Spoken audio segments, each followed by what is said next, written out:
Hello, and welcome to my channel. I am Damien Marie AtHope. In the simplest terms, I am an atheist-humanist philosopher and prehistorical writer-researcher at DamienMarieAtHope.com. I am specifically an axiological atheist.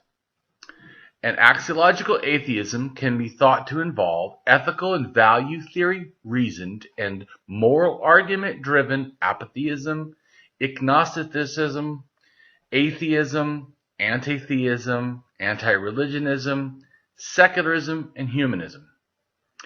Axiological atheists can be understood as a value theory or a value science atheist.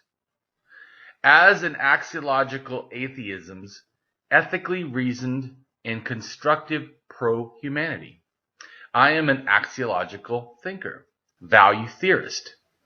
The science of goodness, worthiness, usefulness, valuableness, virtue, reliableness, accuracy, validity, morality, integrity, beneficialness, etc., etc. We axiologists have a value consciousness. And in general, we see the architecture of humanistic humanitarianism value in people that we see as dignity beings. Places and things are not.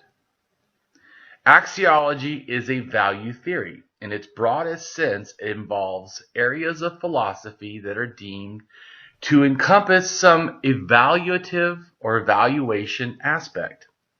Therefore, it crosses almost all domains in some way or another. Now for a more detailed terms as to what I am.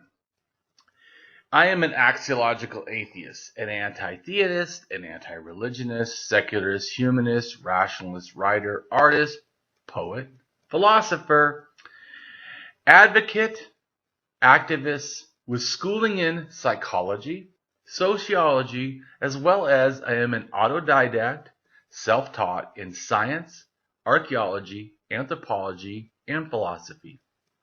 I promote science and am against pseudoscience, pseudohistory, pseudomorality, things that are found in religion.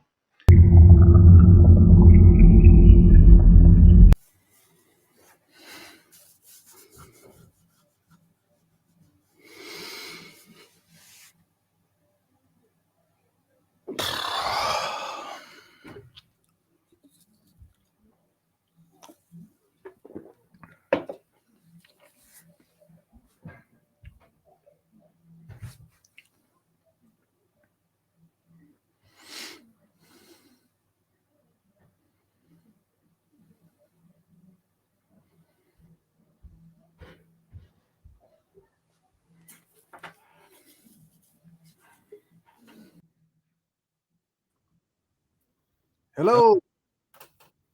It's me all masked up. And everyone's like, what the hell is going on? Right. Well, I want to address something. I'm going to wear the mask the whole time. I just moved to Florida, okay? When I was in Chicago, it was a problem that people didn't wear masks when we have a fucking pandemic going on. Yes. This already was bothering me. But I didn't feel it was a grave need to mention because there still was a moderate amount of, I don't know, sensibility, life protection, desire not to harm others. I don't know what you want to call it. Humanity. Because, I mean, but there was probably like 20, 30% seemed to wear a mask. So, I mean, I thought it was pretty fucking scary that people didn't feel this need to protect others or themselves. But then I come to Florida. You would think that the pandemic is over. Right. I mean, completely done. Nothing. There was, right, a daily case mount. It's like 5,500 new cases. I'm like steaming my glasses up. 500 new cases a day because I'm angry. A day in Florida. And I've actually had people tell me there's like maybe 1%, if less, that actually wears a mask in Florida. I mean, everywhere I go, maskless. In fact, I just bought a house. The person that I bought the house from, the realtor or whatever, got COVID. the day that I met her. Jeez. Right? Sick as hell. Guess what? Damien, not sick. I wonder if the mask has anything to do with it. I don't know. It might have some effect, yeah. Yeah. So, but dude, worse than that, people tell me to take it off. Right. I go in, right, to the woman who actually got COVID, right? Or had COVID the day I saw her, and she's like, "Oh, you don't need to wear a mask." I said, "Oh, but I do." Yeah. And then she's like, "Oh, it's not necessary." I said, "But it is." The thing that gets me is like, it's not about free autonomy. Like, it's not about their my body, my issue, my freedom thing. If they're telling you to take off your mask, if it's all about everybody doing what they want, then let me do what I want. Right? Well, that's what's the fact that I'm a big dude. Most people do not really bother me or are scared of me. I'm like shocked that I've had like 3 people tell me, and they say it more than once, as if somehow I'm an idiot and didn't hear them the first time. They go, "You don't need to wear a mask." And I go, "Yeah, I do." And they go, "You could take it off. It's not necessary." I go, "But it is." Yeah. And I tell them, "Look, here's the simplest way. Besides me caring about everybody else, I have lung problems. I catch every fucking cold every year that comes around. If it even like is in my area, I get it. Do you think that I want to get COVID? No. No, thank you. I already have massive... No. Hell no. But also, I don't know. I have this thing about caring about others. And imagine if I spread something and then someone I cared about or even died. Yeah, or that's right. suffered. Yep. I don't mean to get angry. It's just angry. No, it is. I don't know how to sometimes explain things like, what the fuck? But anyways, this video is supposed to be about relationships. But you know what? This kind of reminds me of a relationship we have with society. Yeah. That's like people always just mass debate. There is no mass debate. I'm a nudist. I do not like to wear clothes most of the time. Yeah. But I do respect that that's not the opinion of everybody. Right. So the mild inconvenience of me having to wear clothes is not somehow being harmed. Right. Now, I do think we should have more places where we can be naked. But that is a separate issue about society in general. Not trying to make amicable, environment for everyone. Well, we know they don't do that. Like someone told me, "Well, Damien, there's no objective morality." Oh God, people did say shit like that. Where do I start? What is an axiologist? What do we need to start with? Is it morality, or what does objective mean? Do you know what these words mean? See? Oh. Here's another thing too. Sometimes I can explain it logically, and they'll go, "Well, yeah, but that's logic." I go, "Right." And all logic, newsflash, is either internal or external. Yeah. Internal meaning it cannot have internal contradictions. Try to make it as simple as possible. Those are called logical fallacies. But don't even need to get into that. Internal contradictions that they cannot. In other words, like in logic, there's the 3 rules of logic, which I'm not very good because I haven't read tons of logic. I just understand stuff naturally.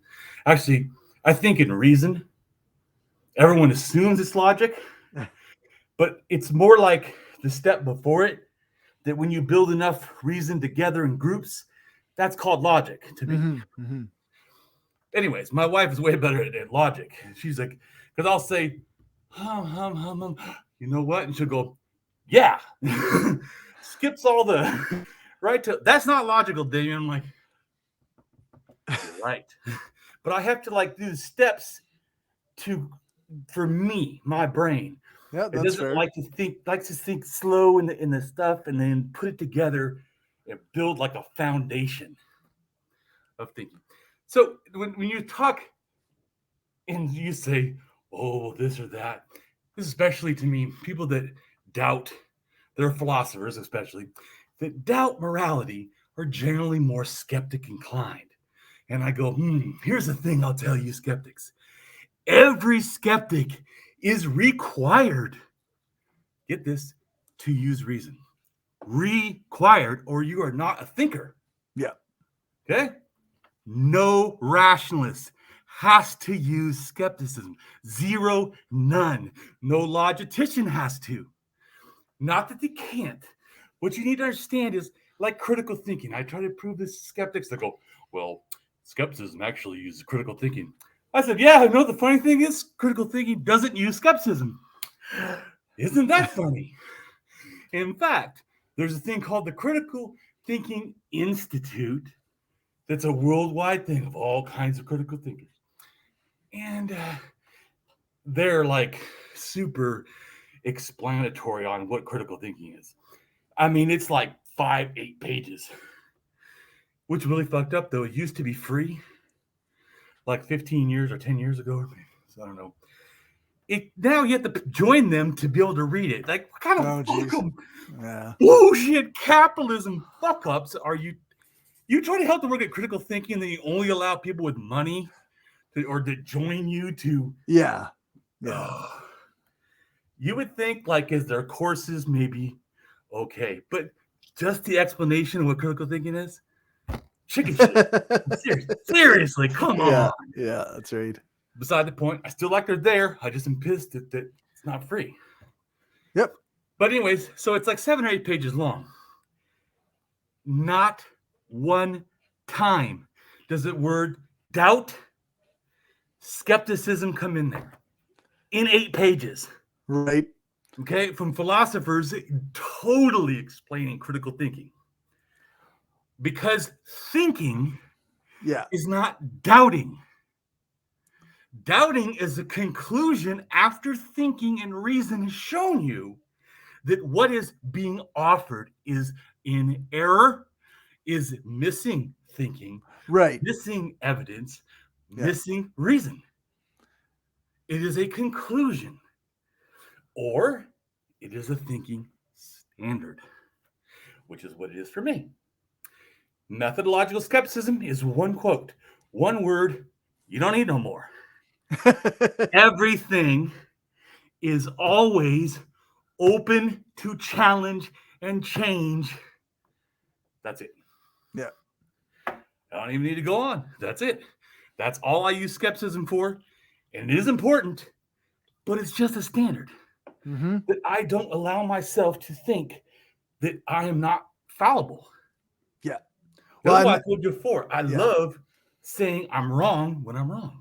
That's the entire problem that came out of the quote unquote skeptical movement is they believe that they were infallible and like that people identified as skeptics rather than applying actual thinking to issues. Right, and I want to explain this too. It is not that I somehow hate skeptics, hate people that use the word skepticism. In fact, when I first heard it, I thought, oh, cool. Yeah. And then I explained it, and I went, oh. So it's more like people's, and as I said, it goes back to the same thing I've said many times right now, is that there's all this stuff that skeptics don't know that are calling themselves skeptics. Not one philosopher has ever beat me that reason is not where we start everything and where we should end everything, including if you're a skeptic. Because you do skeptic because what? It's your favorite pastime, or is it because it's reasonable? Well, if you're appealing to reason, you're not actually appealing to skepticism. Right. Skepticism is a conclusion you reach. I should be skeptical. Yeah, that's right. Based on the information I have, I should be skeptical of this. Like I said, I know it's kind of, I'm not explaining some things. How I attack things, people think that I'm like saying, don't be skeptical. Right. It's not what I'm saying. But if you don't do it reasoned, then it's more like denialism or just ignoranceism. Yep, that's right. Yep. So anyway, so now that we've cleared up that and how insane it is to live in Florida, let's see if I can not talk and allow Cory to read some stuff. We'll see how it goes. It'll be a challenge for us both. That's all right. Okay, we're talking about relationship anarchism, anarchist naturalism. Right. So Damien lives a relationship anarchism, and part of that for him and many others involves non-monogamy. To Damien, people own themselves, and if the people involved agree, then it is a normal thing people do. Quote, relationship anarchy, sometimes abbreviated RA, is the application of anarchist principles to intimate relationships. Its values include autonomy, anti-hierarchical practices, lack of state control, anti-normativity, and community interdependence. Relationship anarchy is explicitly amateur normative. Don't worry, I have made it down below. You're going to read the definitions because other people don't know. I would not use so many complex words. I would say it a lot simpler, but I wanted to give the actual thing. So fair. It's not that it's wrong. It's just complicated. It's like sometimes I see philosophers. I know how to talk philosophy, but if I start using only philosophy, I see this one guy right in front of mine. He's really good at philosophers. Right. He can like totally, he's a skeptic. And he could totally but he's a thinker too. I mean, so I consider him the good kind of skeptic to me. You are too. Because not everybody is. Some are, to me, are but so, because he really cares about thinking. So I appreciate that. That's the way you should be. But anyway, but he's really good because he knows like all the fallacies, he's read like tons and tons of philosophy, like I haven't done. Right. Mine's more natural. But he cannot talk to normal people. Yeah. That's the trouble. Can't talk to him. Yeah, that's the trouble. Try to explain to a regular guy where you're coming from with, even if you use the word epistemology, like you have to explain what that is to people. Right. Well, like what I say to people when they go, because agnostics will say, well, we don't have knowledge of that. I say, well, knowledge is actually a part of belief. It's an epistemic property of it. And they're like, what the hell is epistemic? Well, it has to do with the knowledge and the ability to understand and think about things like what is something and then why is it that way. But anyways, you keep going. Okay. So relationship anarchy is explicitly anti-amateur normative and anti-mononormative. And is commonly, but not always, non-monogamous. This is distinct from polyamory, solo poly, swinging, and other forms of quote-unquote dating, which may include structures such as amatonormativity, hierarchy of intimate relationships, and autonomy limiting rules. It has also been interpreted as a new paradigm in which closeness and autonomy are no longer considered dilemmas within a relationship. So that's from the Wikipedia page. Correct. And then I was going to say one comment about that, and you can go on to the next one. I don't want to go long. To me, when you truly understand relationship anarchism, it's not about sex. The focus, if you see that's like the last thing, and it's not always even that. Right. Like I feel like, to me, I do that with you. I do it with everyone. Not sexual, but I mean, I just don't have boundaries with relationships. Right. I don't. Why? I don't see it as somehow beneficial to me or even other people. Have I not treated you like a complete friend from day one? Yep. Didn't absolutely. even know you, and I told you I want to be your friend. Yep. But I mean, so I'm just saying is I don't start with this like limitation. Right. So it's but once you read more, once you start grasping, it's really about behavior. It's just that can lead to that I also can do what I need to sexually or whatever.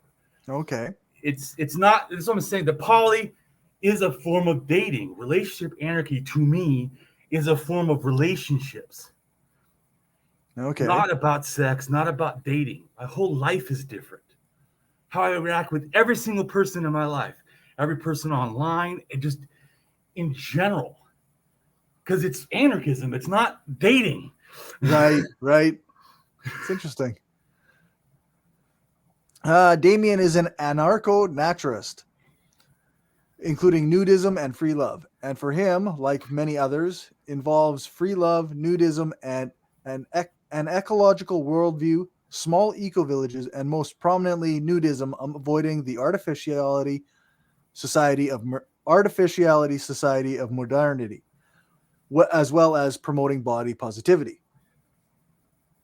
Anarcho-naturalism, also referred to as Anarchist-naturism and Naturist anarchism, appeared in the late 19th century as the union of anarchist and naturist philosophies.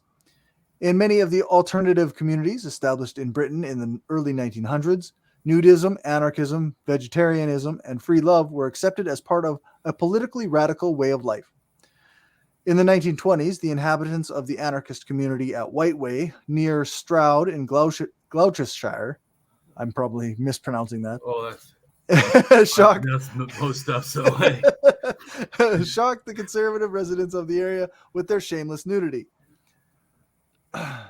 Mainly, it had importance within individualist anarchist circles in Spain, France, Portugal, and Cuba. Anarcho-naturalism. Oh, by the way, real quick, I am not an individualist. I think that is like, once again, to me, it reminds me of the nihilism. You look at the world and you go, "Oh, the world doesn't care, so I only care about myself." You need to help others care about everyone. That would be the greatest society, right? Not let's inspire deeper selfishness. Well, go ahead.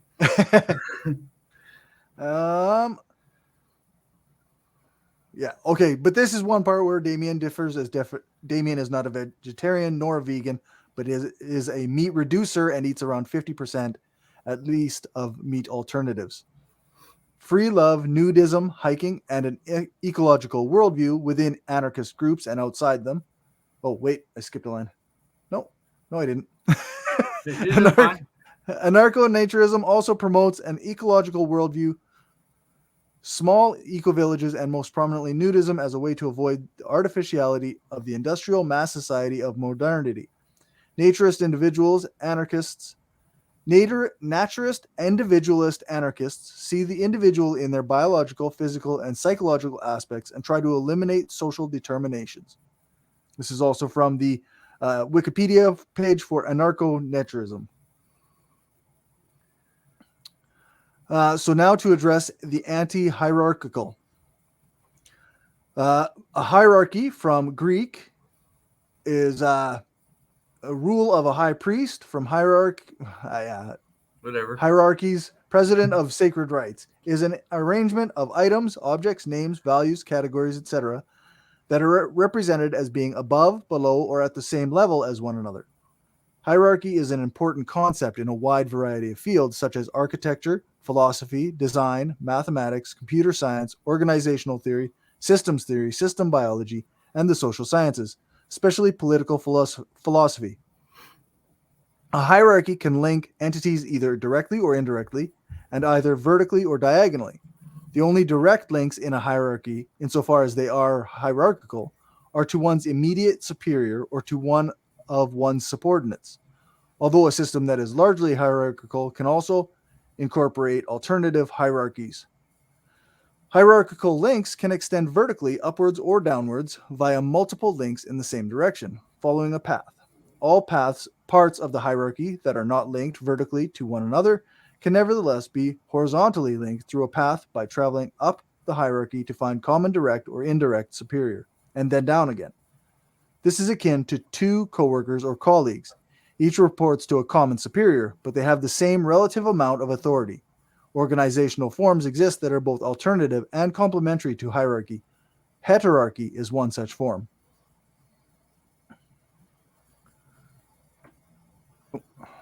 Yeah, go ahead. Did you lose it? I gotta increase the size of my type. Oh. My aged eyes are having trouble. I understand. Dude, I used to have awesome eyes and then I hit freaking 40 something and boom. Yeah, they've been downhill every year since. A heterarchy is a system of organization where the elements of the organization are unranked or non-hierarchical, or where they possess the potential to be ranked a number of different ways. Definitions of the term vary among the disciplines.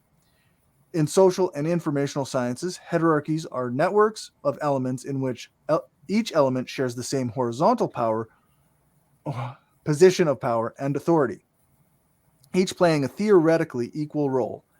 In biological taxonomy, however, the requisite features of heterarchy involve, for example, a species sharing with a species in a different family a common ancestor, which it does not share with families of its members of its own family.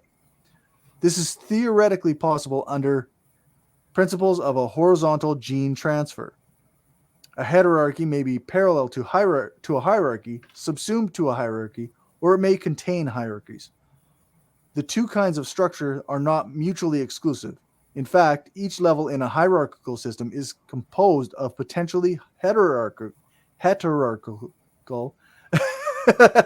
Right, but what it means basically is that people can feel equal. In other words, like working class, the working class can feel equal, right? And yet, or even the elite or whatever, the rich capitalist class can feel they are all similar, but everyone else is the great unwashed. Right. So, but that doesn't make that good. Hierarchy to me is absolute dog shit. Yeah, it should not be used for interacting with people. So,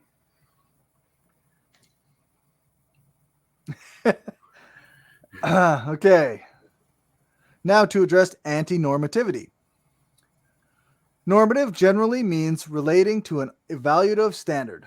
Normativity is the phenomenon in human societies of designating some actions or outcomes as good, desirable, or permissible, and others as bad, undesirable, or impermissible.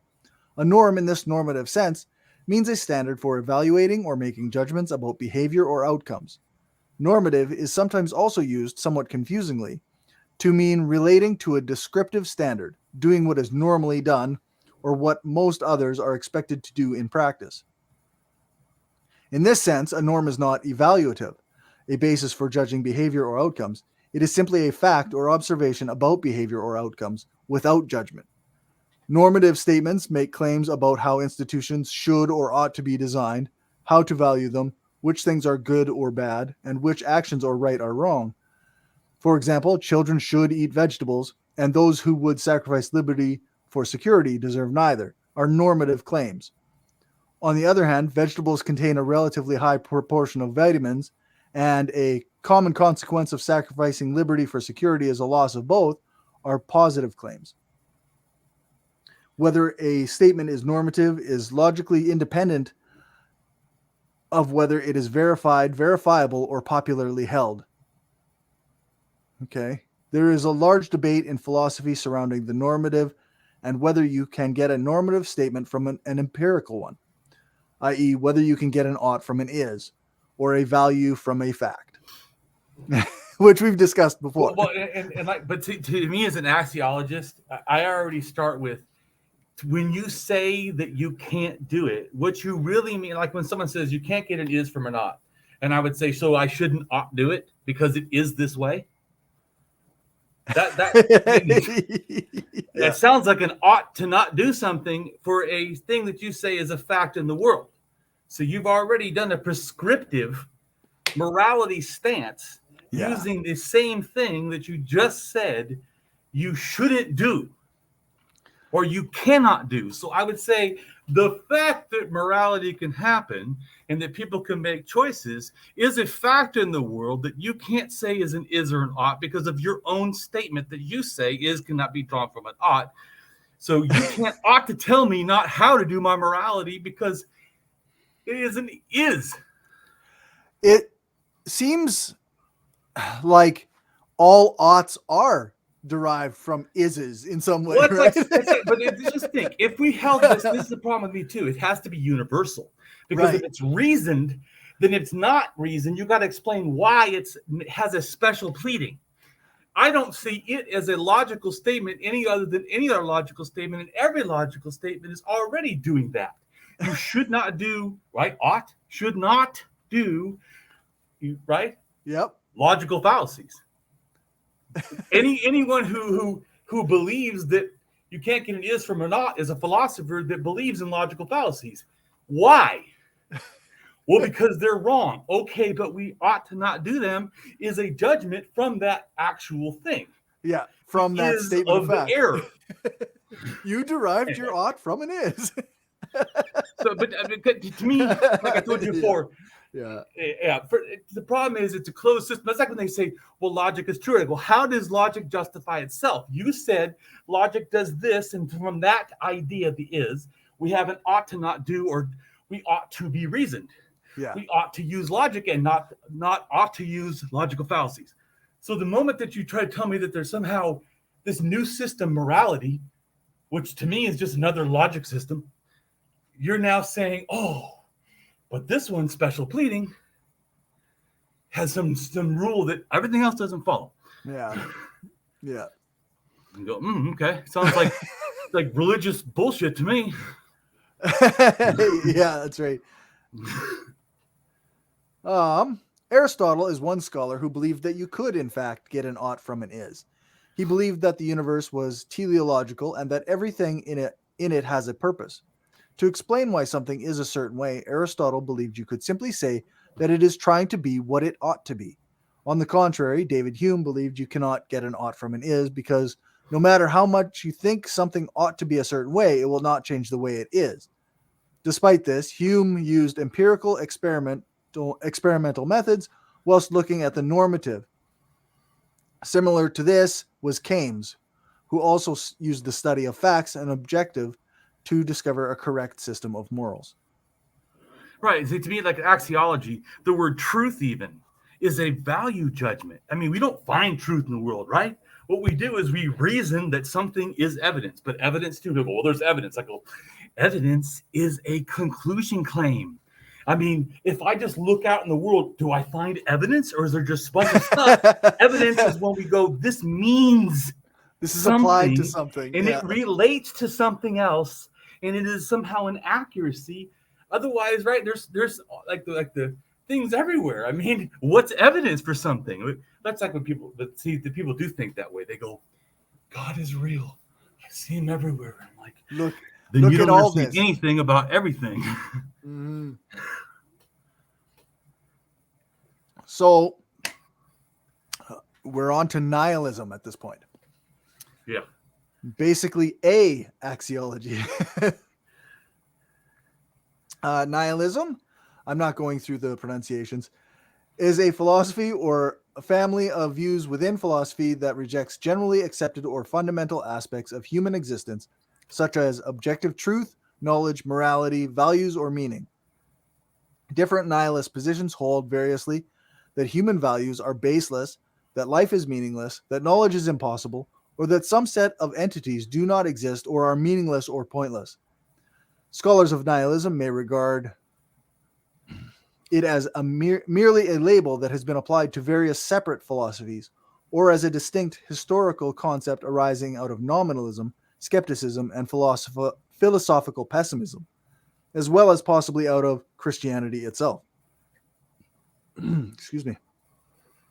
A contemporary understanding of the idea stems largely from the Nietzschean crisis of nihilism, from which derive the two central concepts, the destruction of higher values and the opposition to the affirmation of life. Earlier forms of nihilism, however, may be more selective in negating specific hegemonies of social, moral, political, and aesthetic thought. In popular use, the term commonly refers to forms of existential nihilism, according to which life is without intrinsic value, meaning, or purpose. Right. And like I said at the beginning, that is, in a sense, what someone said to me before, they're an axiologist. They don't believe in axiology. And I said, well, then you're a nihilist. Because you don't need to make a new term up. There already is one. Yeah, that's right. The enemy of axiology is nihilism. So there you go.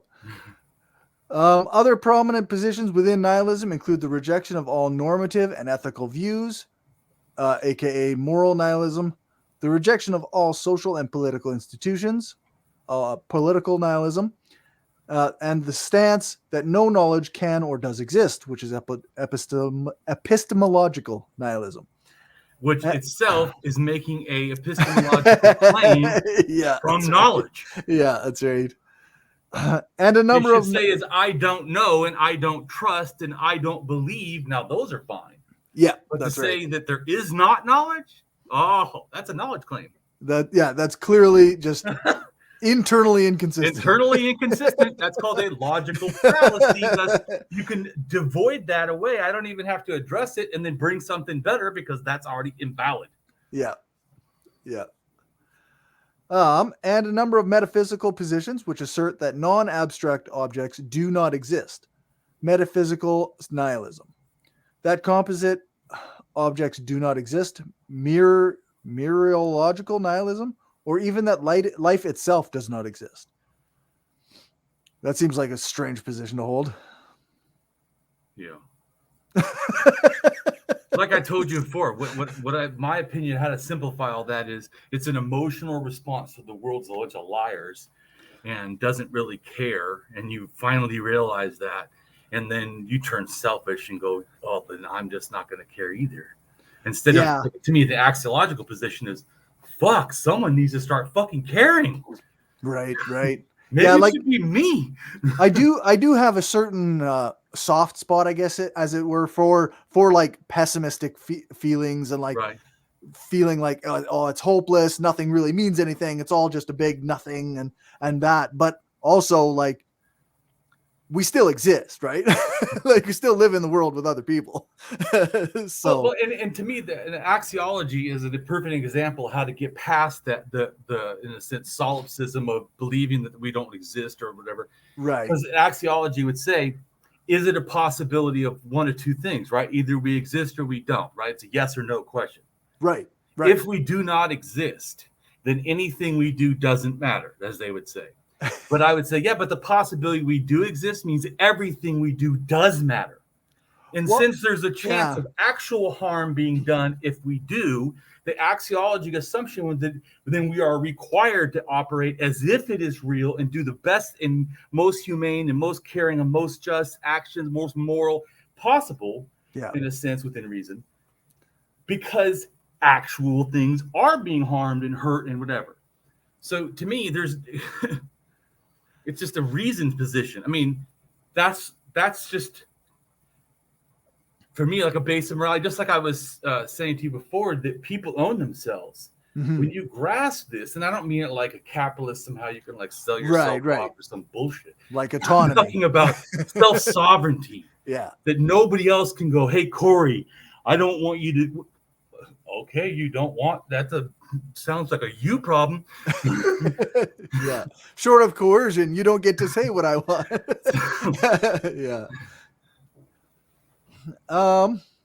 Yeah. It's interesting. Nihilism I've been drawn to it in the past. Oh yeah. But as I've developed my personal philosophy, I guess, I see it as more of a dead end and like you say, like internally inconsistent as an ideology. Well, because, like I said, it's focusing on the self. Yeah. And to me, I don't really agree with individualism. We are individuals. I know that the only thing real actually is an individual. There's no such thing as a brother, sister. These are labels we did. Genetics, well, we're actually genetically connected to Africa. And I don't see anybody having any desire to, go out of their way to protect people in Africa that are non-Africans now, just because we have a genetic relationship 70,000 years ago. Right. I mean... So, or less. How about everybody in Europe being from Asia, or at least having Asian, I shouldn't say from Asia, but they having Asian DNA, especially from Siberia and stuff, coming in, and the ancient North Eurasians taking over like all of Europe practically. But they certainly seem to kill other white people in Europe and don't think that they're related. Right. Yeah, absolutely. So, yeah.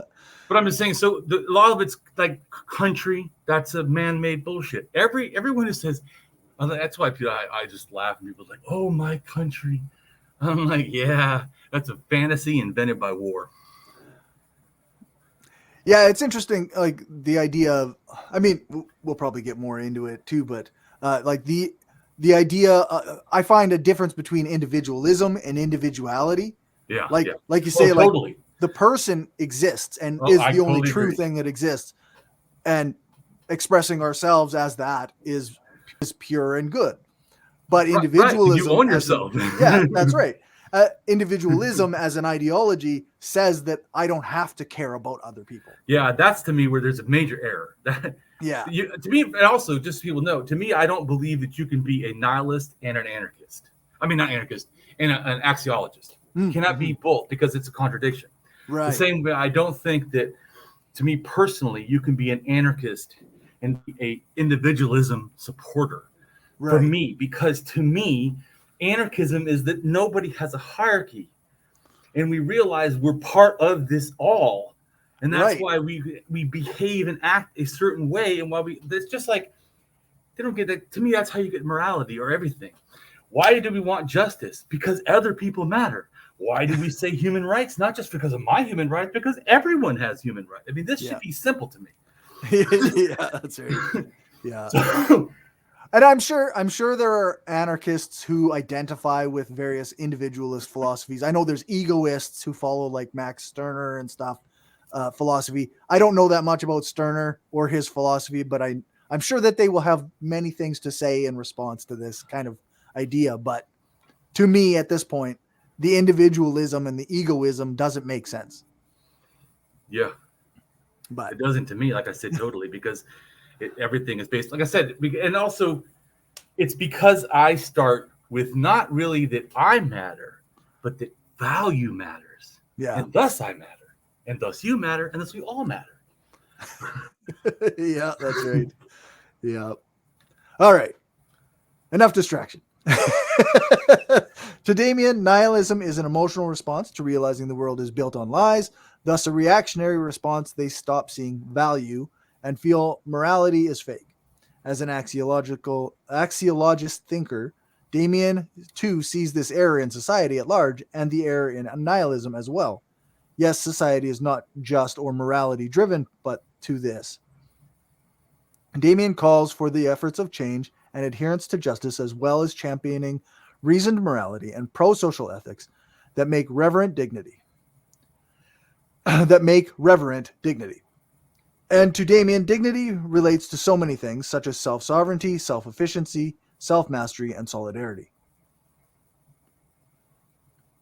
Damien's personality is ENTJ-A, and ENTJ personality type is labeled the chief profile, while ENTJ's test on 16personalities.com takes this typing a step further with a hyphenated suffix at the end of the 4-letter code, either the letter A for assertive or T for turbulent.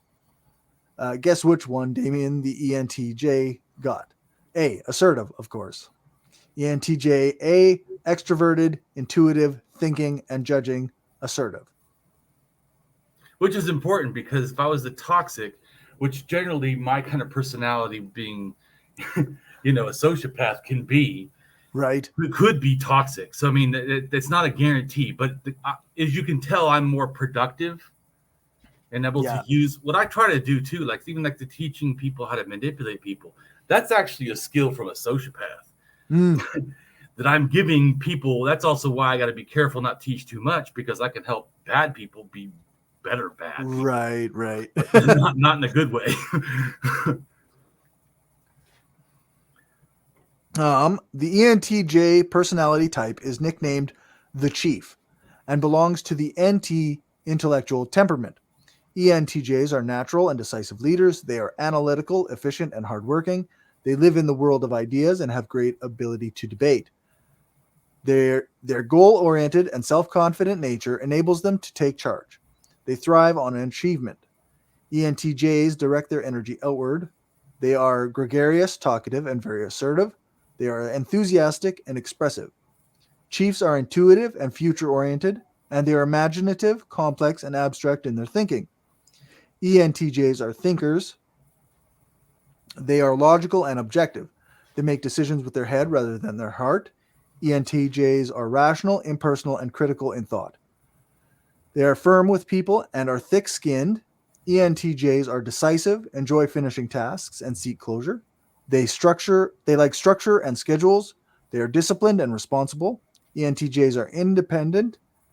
They seek autonomous and productive relationships. They are competitive and interested in what other people know. They turn most of their relationships into opportunities to teach or mentor, Although they're very career-oriented when they are committed to a relationship, they put a lot of effort into it. Chiefs are often avid learners and voracious readers. They have unlimited curiosity and desire to gain knowledge and mastery. They do well in school as long as they are engaged. They are self-motivated and can learn very well on their own. They have a hard time relaxing. Chiefs do not like to waste time. ENTJs make up 4% of all 16 personality types. ENTJs are one of the least common personality types. Of the extroverted types, ENTJs are the rarest, along with ENFJs. 1 in every 18 males is an ENTJ, 5.5% of all males. 1 in every 40 females is an ENTJ, 2.5% of all females. Female ENTJs are one of the rarest type gender combinations. There are significantly more male ENTJs than there are female ENTJs, with males outnumbering females by more than 2 to 1. One reason there are more male ENTJs is that males tend to be thinkers, while females are more often feelers, which might be changing as gender roles adapt over time, right? Right. And just so people know, too, I'm not saying that I am 100%, every single thing like it's some, horoscope. Right. The reason I wanted you to read this, because I normally, by the way, this goes back to me, when I talk like about me being a genius or good at, like I can like stuff faster than people, I can think faster than most people. It is not about bragging. The reason I have to bring it up is because I don't have a doctorate. I don't have this prerequisite norm that makes people go, wow, we should really listen to Damien. Right. And as you see, how few people listen to me, it really should. I know shitloads of shit, and I'm correct about a lot of stuff. But yet I'm mildly ignored because I don't. So that's why I started saying, hey, you know why you should? Because I'm a fucking genius. That's why. Right. Why should you? Because my personality is rare as fuck. That's why. It's not common. So I'm not just another person. But it's not because, as you know, I also wanted to make the point about relationship anarchism. Do I run people like this? I don't try to do that. I do the mentoring. That's just my personality. Right. As you read. Yeah. But the reason is not because somehow I can be power over the world or change everyone to make them think like me. It's that I realized better thinking and better ways of interacting, and I want to help everyone. For sure. So it's a different mentality. But that's why they say the chief, whatever. I'm a person that wants to help others. Yep. Now to address amatonormative. That's a hard one. Amatonormativity. I had to look that up. I didn't know what it was either. Okay. It is a set of societal assumptions that everyone prospers with an exclusive romantic relationship. Okay. Interesting. Yeah. Arizona State University professor of philosophy Elizabeth Brake coined the term to capture societal assumptions about romance. Brake wanted to describe the pressure she received by many to prioritize marriage in her own life when she did not want to. Amatonormativity, still tough, extends beyond social pressures for marriage to include general pressures involving romance. The word amatonormativity comes from amatus, which is the Latin word for loved, and normativity, referring to societal norms. Right. This is good to make a point about what happened to me. When I've been an open relationship or in relationship anarchism with my wife pretty much almost from the beginning.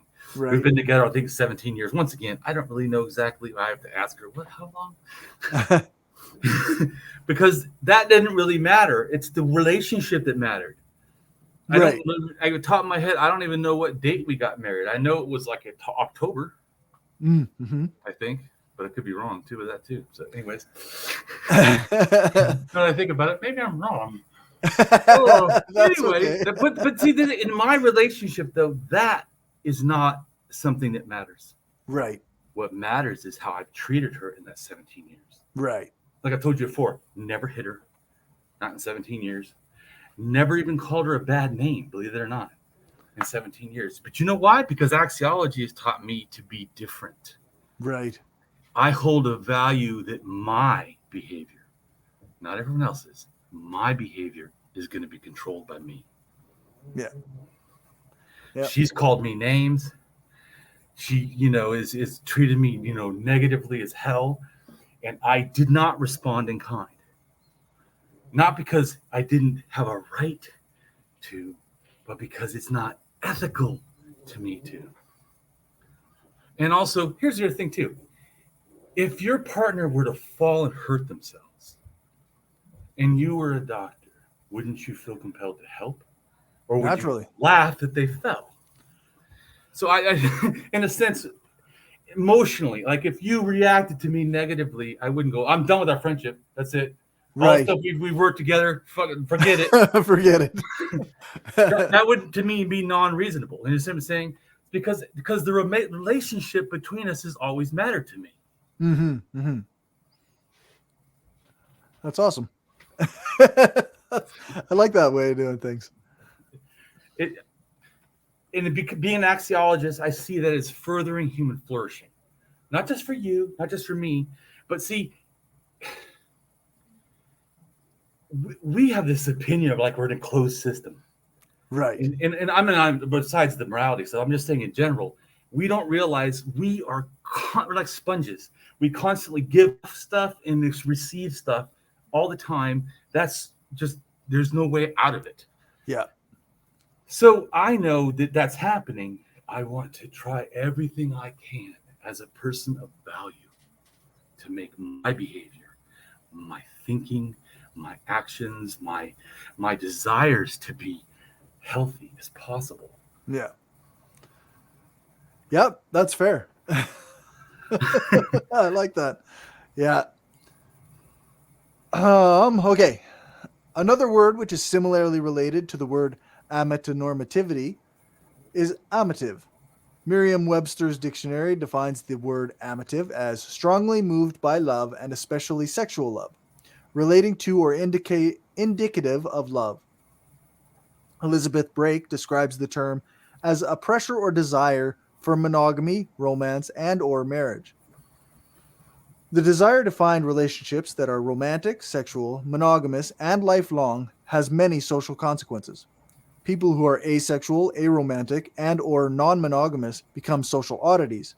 According to the researcher Bella DiPaolo, it puts a stigma on single people as incomplete and pushes romantic partners to stay in unhealthy relationships because of a fear the partners may have of being single. According to Brake, one way in which this stigma is institutionally applied is the law and morality surrounding marriage. Loving friendships, queer platonic, and other relationships are not given the same legal protections romantic partners are given through marriage. This legality also delegitimizes the love and care found in other non-marital relationships.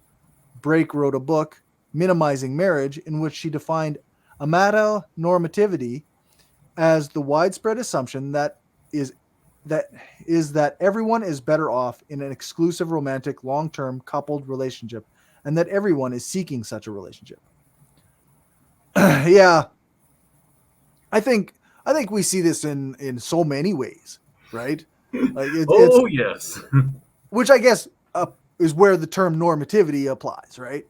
Right. And so when I told you I've been in for years, I forgot my point was not that. My point was once online, because I became an atheist for 4 or 5 years before I was ever even online. Right. So by the time I met my first atheist, I already had my own morality. I had my universal ethics. I had my own thinking about the world. I had my own atheism. I didn't know there was even other atheists. So I made my own rationalism. All this, I had invented my axiology, started after, but I had almost invented all of myself before I ever met anybody. Then I meet other people and they're like, oh, you're not a skeptic. You're not an agnostic. You're not this. You're not this. You're not this. And I'm like, whoa, whoa, whoa, whoa, whoa. Quit defining me, man. But it didn't end there. It also ended when I told them, well, I'm also intersex and, non-binary, and I am married, but I have an open relationship, and 5 people, because I said I had an open relationship, said I was doing harm to my marriage or some kind of nonsense. I'm like, she's okay with it? Right. Yeah. So, well, it's not that you do it and your wife doesn't do it. First off, why are you telling me what me and my wife can do? Yeah. Well, my wife joins me, so but that's none of your business if she didn't. Yeah. But I'm saying they actually unfriended me from Facebook and blocked me. 5 people. I was like, wow, and these are the free thinkers? Yeah. What the fuck? But I bet he'll block me too because I said I was an anarchist. Yeah. I don't want to do a thing about all of atheism and movement and stuff. But I mean, I've had people that you should be a liberal or Democrat. I said, I am liberal. I do believe in other ideas are okay, and that we shouldn't have to force old ideas onto new ones, in a sense. But if you mean like liberals and a Democrat, well, I'm not a Democrat. Right. Yeah. That word, why you use liberal, or I hear a lot of, once again, I have none of my ideas my own. I see a lot of people now, socialism, anarchism, say the word liberal, they mean Democrat. Yeah, or I don't even want to sit people centrists. First off, Democrats are generally, all kinds of things. Could even be conservative as hell. Right. They still call themselves a Democrat. They can be racist, call themselves a Democrat. So I mean, calling them liberal shouldn't be a racist to me. So just saying. But yeah. So I mean, my point is, I'm saying it's used more as like a code word for Democrat or even neoliberal, which of course I feel that is an abomination because that's just conservative. Yep. Okay. You want to still be somehow termed liberal.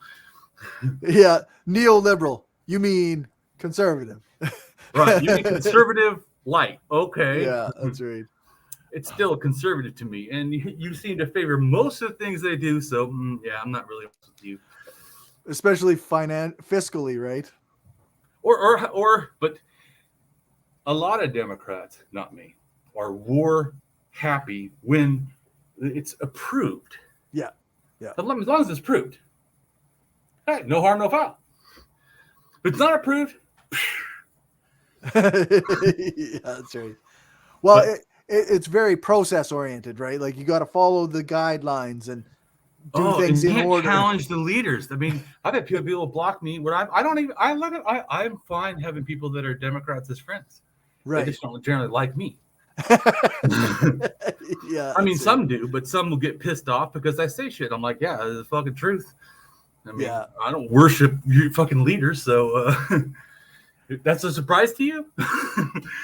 The funny thing is, like when Joe Biden was elected, a lot of people said, like that our liberals or our Democrats said that they would do that. They would hold him accountable and that they didn't worship their leader the way that the Republicans worship Trump.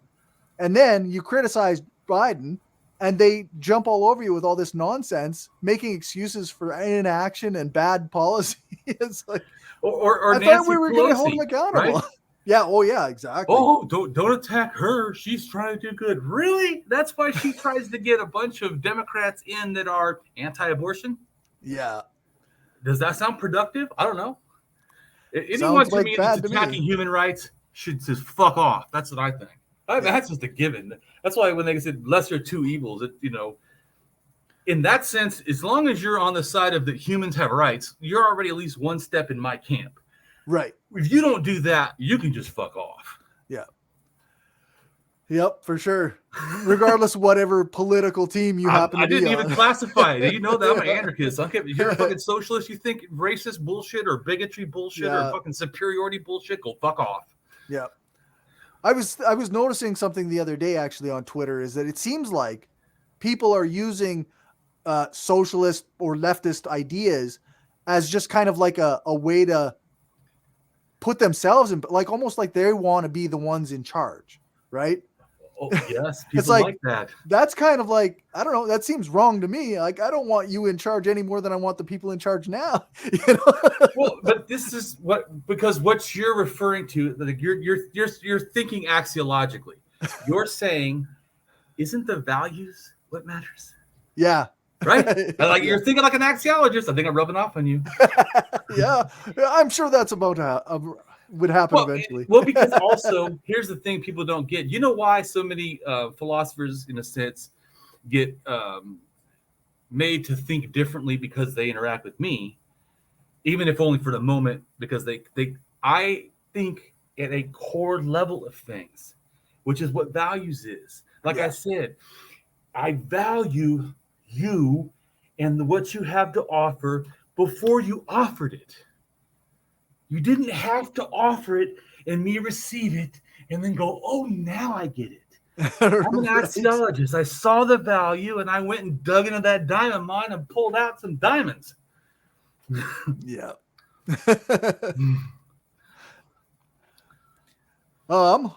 Shall we continue? Yeah. All right.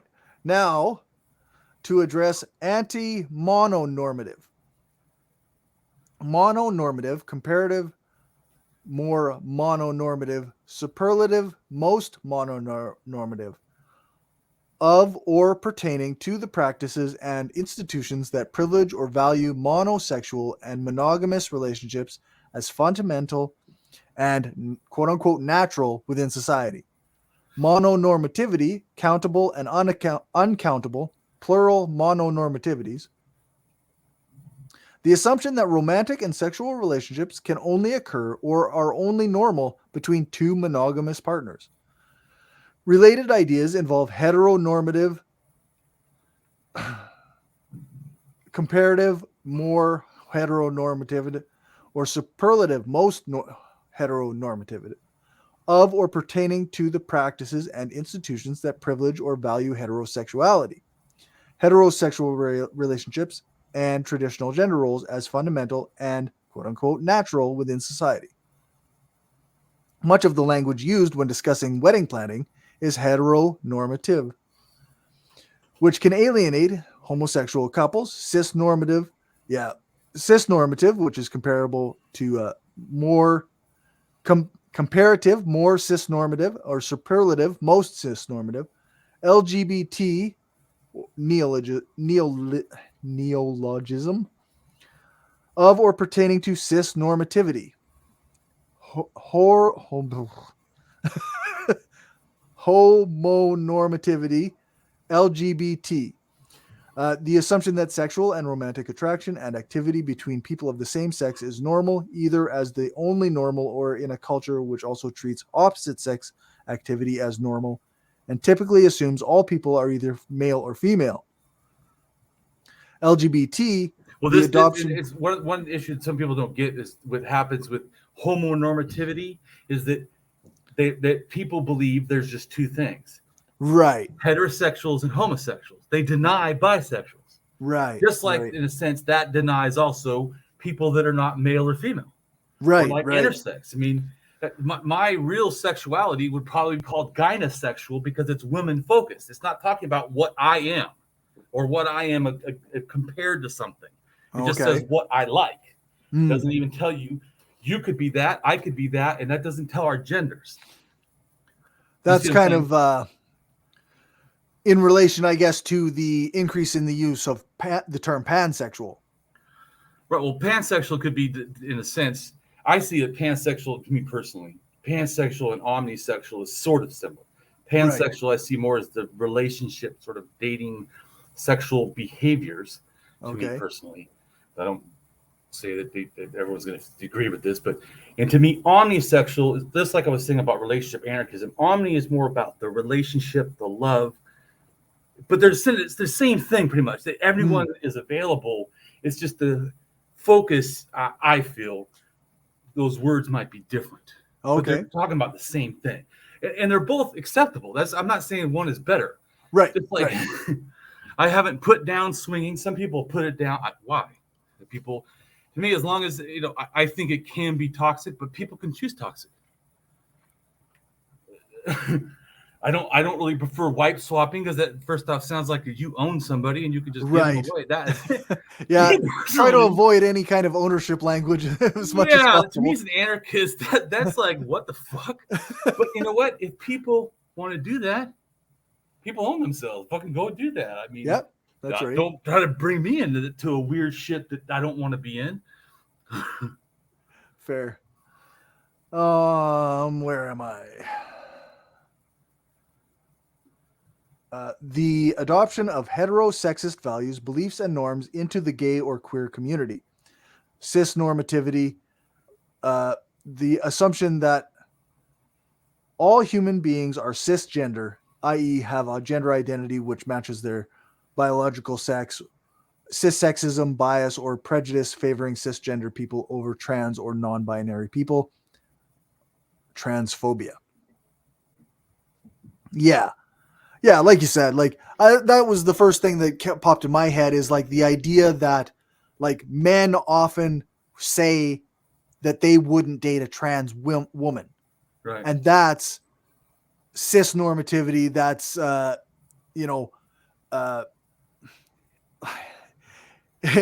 it's, I guess it's bigotry in a variety of ways based on these normative views, because that's where I would disagree with you.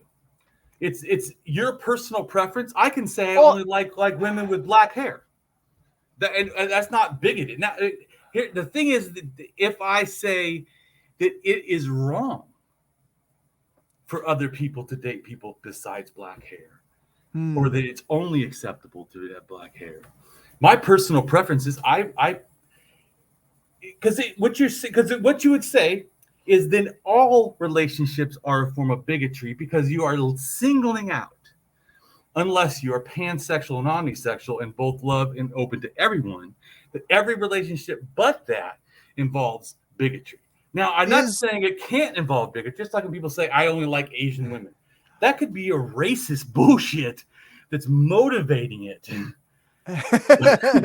And so I'm not disagreeing. It could be homophobia that's causing the people to say, I won't do that. It's not. I do not agree that just because you have a preference, like I personally don't like women that are too short, too tall. I mean, am I bigoted against too tall and too short? I also don't like. Maybe we are though. Maybe we are. If we're eliminating an entire group of people based on a specific characteristic, that might be a type that's of called bigotry. Dating. That's simply called dating. I do that all the time. Yeah. No, but dating can involve bigotry and can involve systems of oppression. So I'm not saying that things are not, but to blanket once again, everything is bigotry because of is wrong. But is there bigotry because? Yes, I have had sex with an intersex woman that had a gigantic clit. I don't know, 2 inches, 3 inches. I don't know. I could not come. The whole time I felt kind of comfortable. I was trying to, because I'm intersex, trying to say, I should be okay with this. This should be fine. This is everything looks like a woman. It just is more. Mm-hmm. It was not for me. And so that's why in my profile, I say cis woman only, because I've already tried it and I realized that's not for me. Okay. That does not mean that I think there's anything wrong with people that are intersex. Obviously, I am. Right. I also don't have a problem when people say that because I'm intersex, they don't want to have sex with me, which I have had happen. Okay.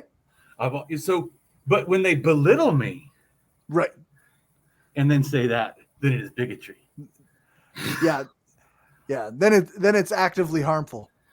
And I do think it's harmful that society believes that there is something wrong with trans women. Now that I think is fucking bullshit, or something wrong with intersex people.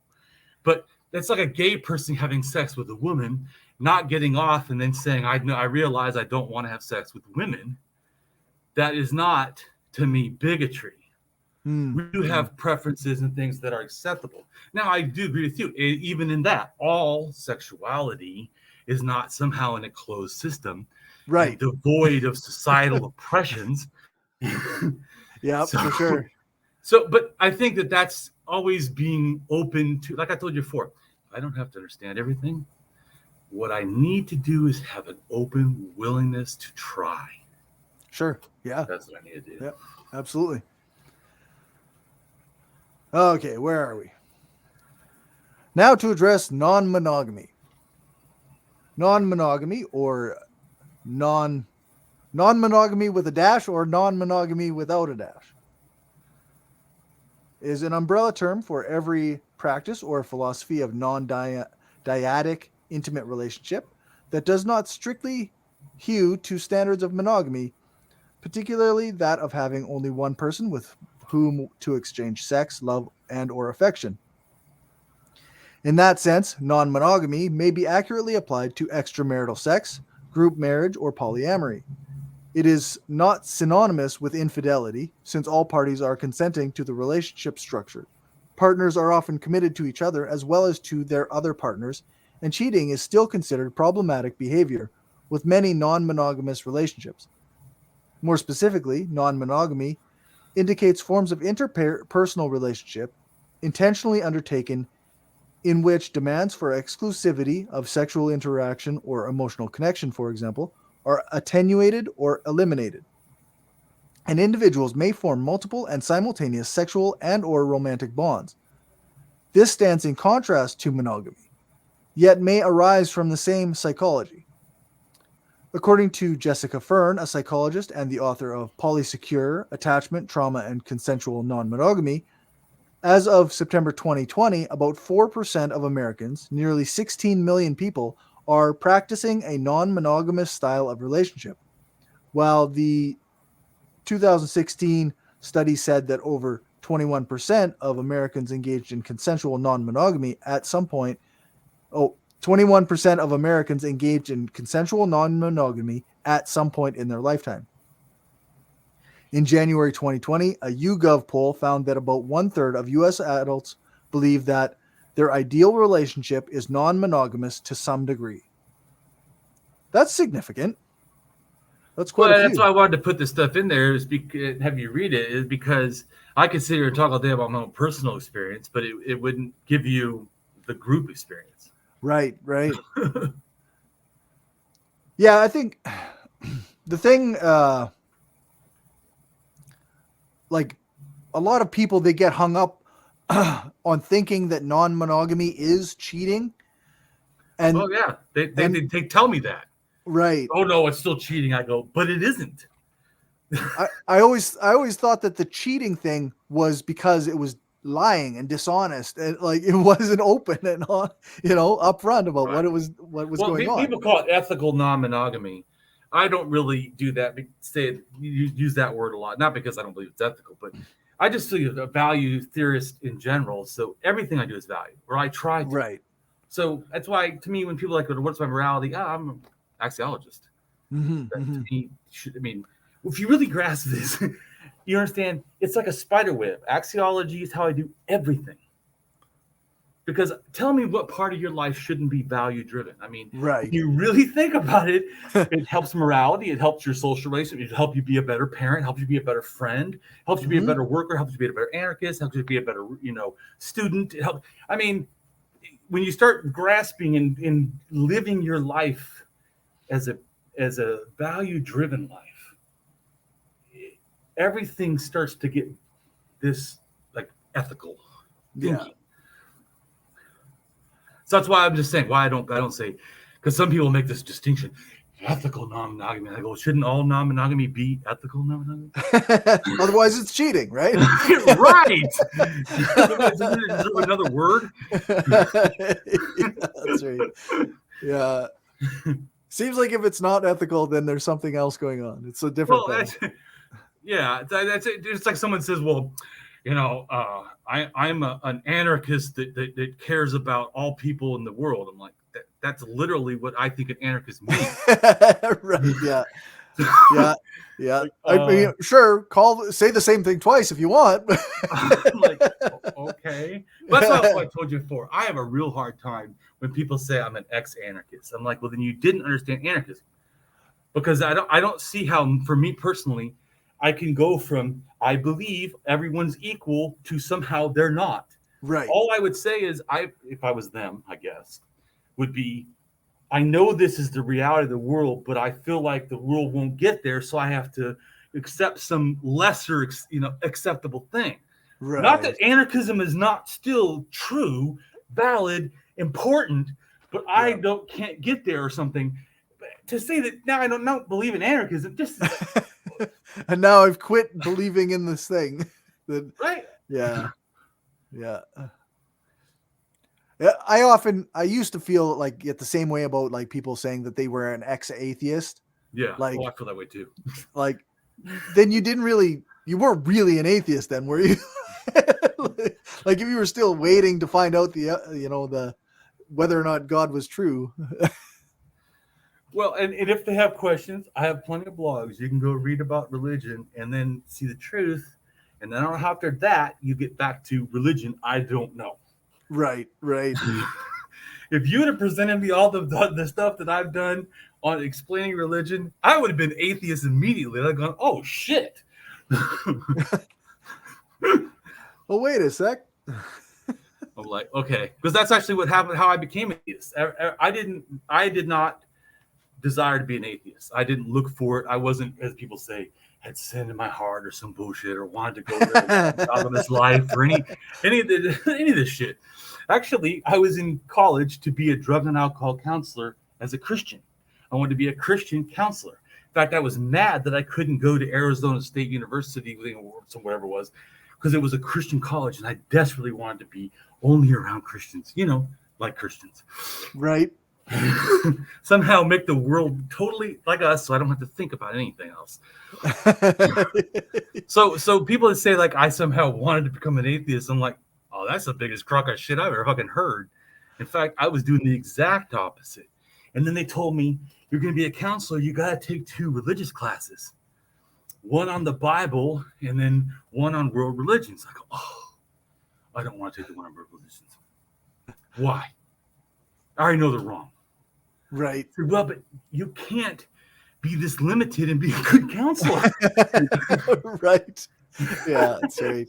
So I was really pissed. I was like, mad. This seems like horseshit. I'm in here counseling. I want to hear about science. What is religion? But after I took the first class, I had to do every week a different presentation on what the religion believed. Not my opinion of it, just what it thinks, what it thinks. And then I went, they all are the fucking same. Right. Every one of them, only their way, only their book, only their teachers, only their afterlife, only their way to the afterlife, only their way to live this life. I'm like, what the fuck? Then I started realizing, how do I know Christianity is true? Mm-hmm. Is it not one more of these bullshit just saying all this crap? That was the first time I started getting really doubt. I didn't think God wasn't real, but I started going, what? And I started thinking. And then the next class on the Bible, I thought, I'm going to ace this. I had read the Bible twice. Some Christians don't seem to need to read it once. But I actually read it twice. And by the way, to atheists that say that makes you an atheist, it didn't. I would say, though, it made me see religion as Christianity is way more fucked up than I had thought. Right. Because I started going, I think there's a problem between Paul and Jesus. They sound like if they were in the same room, they would not have been friends. Right. Some of the shit that each of them are saying would be contradictions. Total wars. I mean, one is saying, good point. Jesus stops the woman from being stoned. Yeah. Well, they didn't talk about the man being stoned because generally woman was property. She didn't have a right to go do things, and thus she could be killed almost with impunity. A man can go cheat. It's the woman that can't. Right. Anyways, in a sense. So it depends on what the man does. If the man is taking someone's property, right, like then it's bad. Wife or daughter's virginity, then it's a different issue. But just some random single woman or whatever that's adult, it's different. Anyways, so Jesus doing that is showing no, women should not be held accountable. This was like fucking radical feminism in a sense, saying not that to kill her for her sin, because women have an equal in a sense. So, but not just that. Also, Jesus was in a house supposedly and teaching people. And one of the other women, I don't remember her name, Rebecca or somebody, comes in and tells the other woman, maybe it's Mary, I don't know, somebody. I'm not very good at the Bible bullshit, but anyways, comes in, the fact though, comes in and tells the other woman, you need to leave them alone. The men are talking. You need to come back in the kitchen, help me make the food or whatever. And Jesus says, "You're wrong. She needs to stay here. Yeah. She is wise. You are not. She is here learning. You are not." But then Paul says, women should not learn or ask questions in church. Women should go by themselves to their husband and ask. You should not try to, be involved in man spaces. And Judaism also segregates sometimes, especially Orthodox women and men. Even at the Wailing Wall, women can only go at a certain time. They can't go with men. And I'm just saying, Jesus, though, is saying the exact opposite of what Paul's absolute anti-feminism. Right. Yeah. Sorry, I'm probably one of the worst Bible classes right now. That's all right. It's the point. Once again, because you know me, what I care about is values, not the numbers of the Bible, but the values it's trying to push. Yep, for sure. And some of the values that come out of Jesus's mouth are good. Yeah. And a lot of the stuff that came out after that that people are doing in his name are not good. Dude, I'm all for Jesus hating the rich and loving the poor. That part, we should all do that. I was rewatching Sopranos the last month and a half. Yeah. And one of the scenes is Carmela Soprano is talking to her priest about Mary Magdalene and how Jesus said something about forgiving or maybe it was something like that. Anyway, and she's like mad because she's like, so that means that sinners and whores will go into heaven before some of the righteous? And the priest is like, yeah, like that's literally what he's saying. Oh, yes.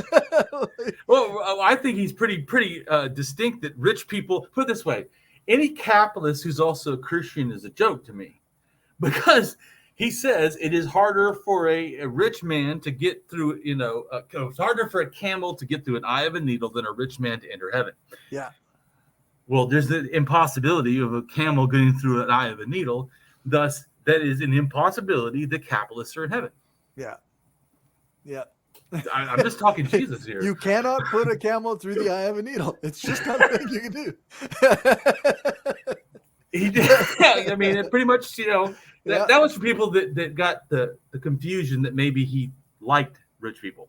He said it pretty explicitly that he did not. He basically said right there, rich people, well, because I think he made another comment too. He said, rich people have already received their rewards on earth. They don't need it in heaven. Right. Yeah. Or something. So I can't remember. It was something like that. Which, I mean, I think is probably not to my value system because it seems to excuse the existing inequality. Right. Oh, yeah. But my point is they're supposedly Christian capitalists care about the afterlife and the baby Jesus. And, right. And I'm sorry, but Jesus didn't care about you. Right. Distinctly. In fact, what did he tell the rich person? I wish all rich people who say they're Jesus, believers, and they're also capitalists would do what Jesus said. Jesus said, sell everything you have. Yeah. Give it to the poor, and then follow me. Yeah. Yeah. Let me see some capitalists do that shit. And he also said something about like praying in quiet, in silence. And oh, yeah. Well, he said, don't be like the pagans and proclaiming loudly in front of everyone. Go in solitude in the quiet of your own room or whatever, and to yourself. Oh yeah, they don't follow the Bible. What the heck? They open it and they go, oh look, we can hate gays. Yeah. Oh look, right. It says that God breathes life in the dirt, so abortion has to be illegal. Yeah. We found this one verse that we can use to our political means. So that's it. Yeah. That's it. And the political thing basically just helps the capitalists. So it's all just a capitalist fucking scheme, which is, like I said, a joke since no capitalists are in heaven. So as far as the Bible's concerned. Yeah, that's right. All right. Now to address free love. Yes. Free love is a social movement that accepts all forms of love. The movement's initial goal was to separate the state from sexual and romantic matters such as marriage, birth control, and adultery. It stated that such issues were the concern of the people involved and no one else. The movement began around the 19th century, but was notably progressed by the hippies in the 60s. Much of the free love tradition reflects a liberal philosophy that seeks freedom from state regulation and church interference in personal relationships. See, now that kind of liberal, what kind of anarchist would hate? Well, yeah, exactly, right? Yeah. Right, that's why I'm saying when I say liberal, people get the wrong impression that somehow I'm some hidden neoliberal or some bullshit. Right. Wrong. I use terms maybe not how you guys use them as colloquialism. I use like actual philosophic terms to things. Right. Yeah, like there are a lot of things that are within the actual philosophy of liberalism that are actually good. Yeah, not all of them, but yeah, a lot. I wish liberals would follow them. Yeah, that's right. I'm talking about Democrats. Yeah, yeah. Throwing the colloquialism in there. Switching the terms back and the forth. Code switching. Yeah. According to this concept, the free unions of adults or persons at or above the age of consent are legitimate relations which should be respected by all third parties, whether they are emotional or sexual relationships. In addition, some free love writing has argued that both men and women have the right to sexual pleasure without social or legal restraints. In the Victorian era, this was a radical notion. Later, a new theme developed, linking free love with radical social change and depicting it as a harbinger of new anti-authoritarian, anti-repressive sensibility. Well, it sounds good, though. I like those. It doesn't sound bad, does it? Yeah, anti-authoritarian. Yeah. Damn, that means that too. Sure. Anti-repression. Yeah. Okay. Wow. Yeah. On that. According to today's stereotype, earlier middle-class Americans wanted the home to be a place of stability in an uncertain world. To this mentality are attributed strongly defined gender roles, which led to a minority reaction in the form of the free love movement. Which leads to hate of also non-binary and trans people. Like I said, just because I have an opinion of dating, I love trans people. I hug them all the time. In fact, I even kiss one on the cheeks. I'd probably even kiss one on the lips. It wouldn't make no big difference to me. I don't feel any attraction. But I care about them as people as much as I care about intersex people. Or non-intersex people. or people that are, normative to their, cis-normative. Right. I care about people. While the phrase free love is often associated with promiscuity in the popular imagination, especially in reference to the counterculture of the 1960s and 70s, historically, the free love movement has not advocated multiple sexual partners or short-term sexual relations. Rather, it has been argued that sexual relations that are freely entered into should not be regulated by law and may be initiated or terminated by the parties involved at will. The term sex radical is often used interchangeably with the term free lover. By whatever name, advocates had two strong beliefs: opposition to the idea of forced sexual activity in a relationship, and advocacy for a woman to use her body in any way that she pleases. Laws of particular concern to free love movements have included those that prevent an unmarried couple from living together, and those that regulate adultery and divorce, as well as the age of consent, birth control, homosexuality, abortion, and sometimes prostitution, although not all free love advocates agree on these issues. The abrogation of individual rights in marriage is also a concern. For example, some jurisdictions do not recognize spousal rape or treat it less seriously than non-spousal rape. And they should. Rape is rape, period. Yeah, exactly. It goes back to Damien's main rule. Everyone owns themselves. So I don't own my wife. So if she says no and I do otherwise, that's right. Done. It's not complicated. Yep. Free love movements since the 19th century have also defended the right to publicly discuss sexuality and have battled obscenity laws. Right. Just like, speaking of obscenity laws, people think, oh, well, that's the past. Right. Not on Instagram because I shared a picture of what intersex genitals look like. Right. But it was a drawing. It wasn't even a fucking real picture. And they still fucking banned me for life. What? Yeah, it's you can post something that's actually educational and get banned because it is sex ed, right? That's what I'm saying. It's not like that's the 60s bullshit. This is what was that, like 2 years ago or a year ago? Well, and even right now, like in the US, the education system is being overturned. Like everybody's calling teachers groomers for teaching sex ed. Like it's absurd. Or like say, don't say gay. Right. To me, that should never even be legal to be brought in. As soon as he does that, that should have been disqualified. You should be impeached. What the fuck? It seems like that, if taken to like a higher court, would be unconstitutional in my opinion. But I'm not a legal scholar. This is what I told you before. The fucked up thing is going back to like abortion rights and stuff. Abortion. First off, everybody, we're fed nothing but lies. Yeah. Just so you know, nothing but lies. And even when we're set to half truths, we think we know. Like say AIDS. Just to go in real quick. AIDS is basically passed by blood. This means males are almost exclusively the ones that are doing it, not women. You know how you know one thing? There's a thing called PrEP, right? They have a commercial I just saw. It actually says in the commercial, this has not been tested on people who are assigned female at birth. The reason is because females don't produce the blood.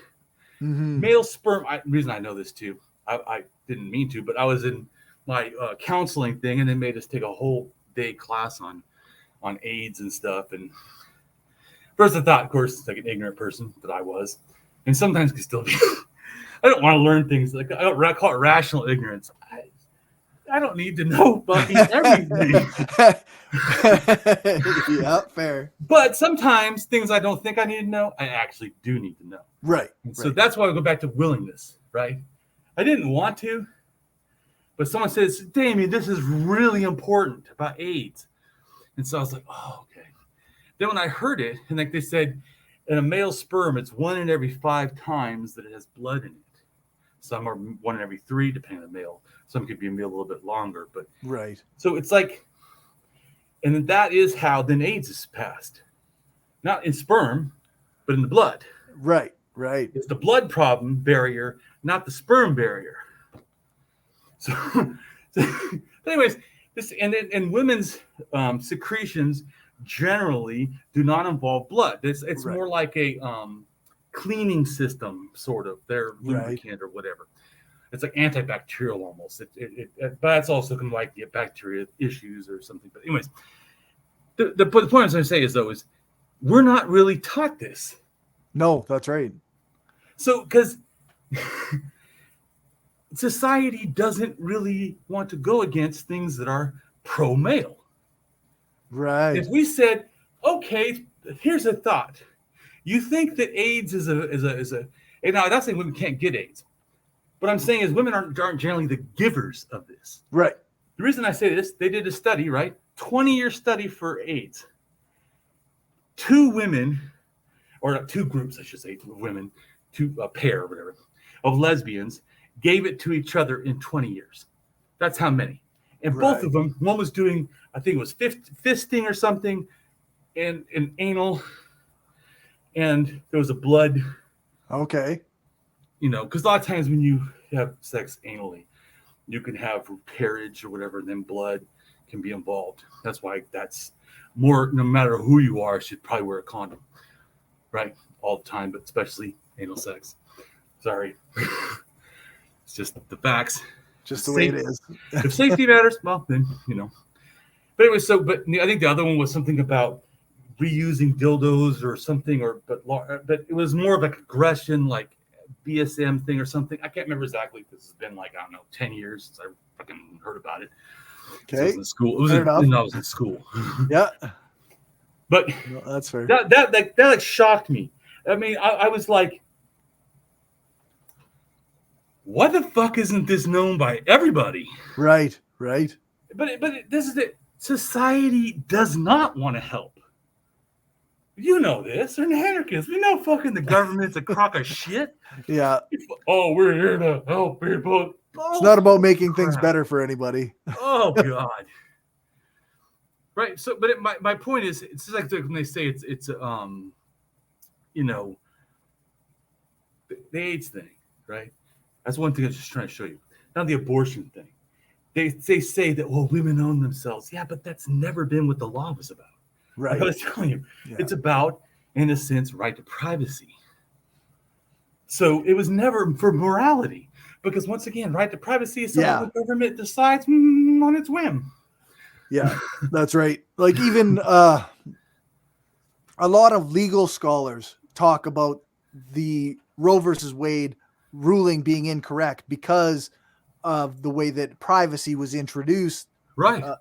Based on, and that being the basis for it. When it should be like, I don't know what the amendment would be, but don't Americans have a right to life and liberty?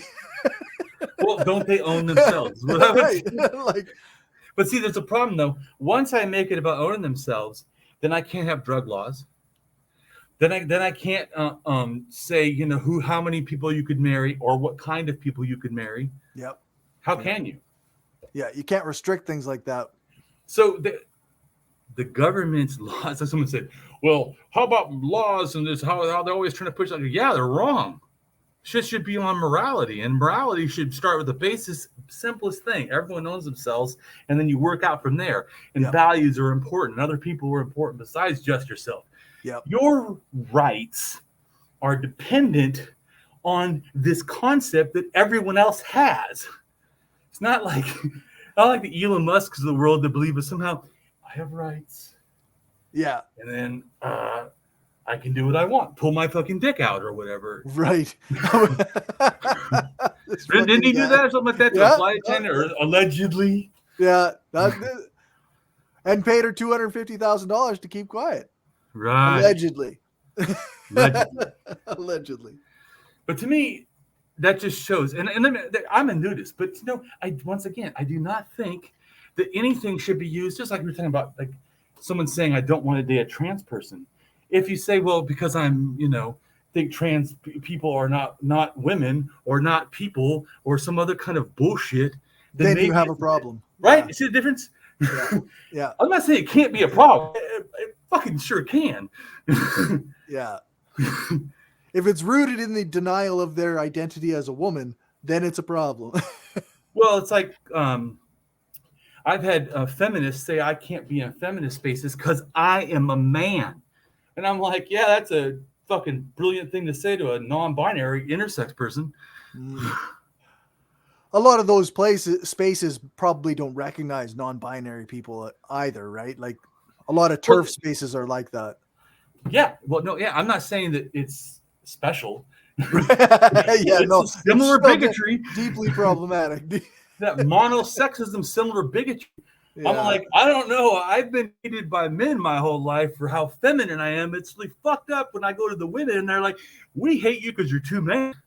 Right. I'm like, okay, where the fuck do I belong? Yeah, no, fair. And that's why I think that, like I said, what it's really taught me is that even when I don't understand, it's not for me to be arrogant or feel like I don't have to understand. It's to be humble and go, well, then I should try.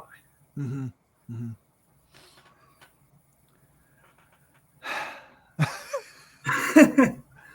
Yeah, sexuality is a weird thing because there's so much shame that's been built into it from the past and throughout our lives, and perhaps things are getting slightly better for younger people. I don't entirely know.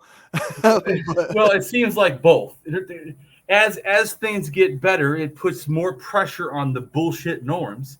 True. And so then they feel like, well, these norms are breaking. Yes, because they should. Yeah.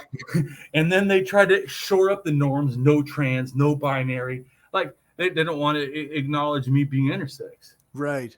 People tell me, oh, you're just a man.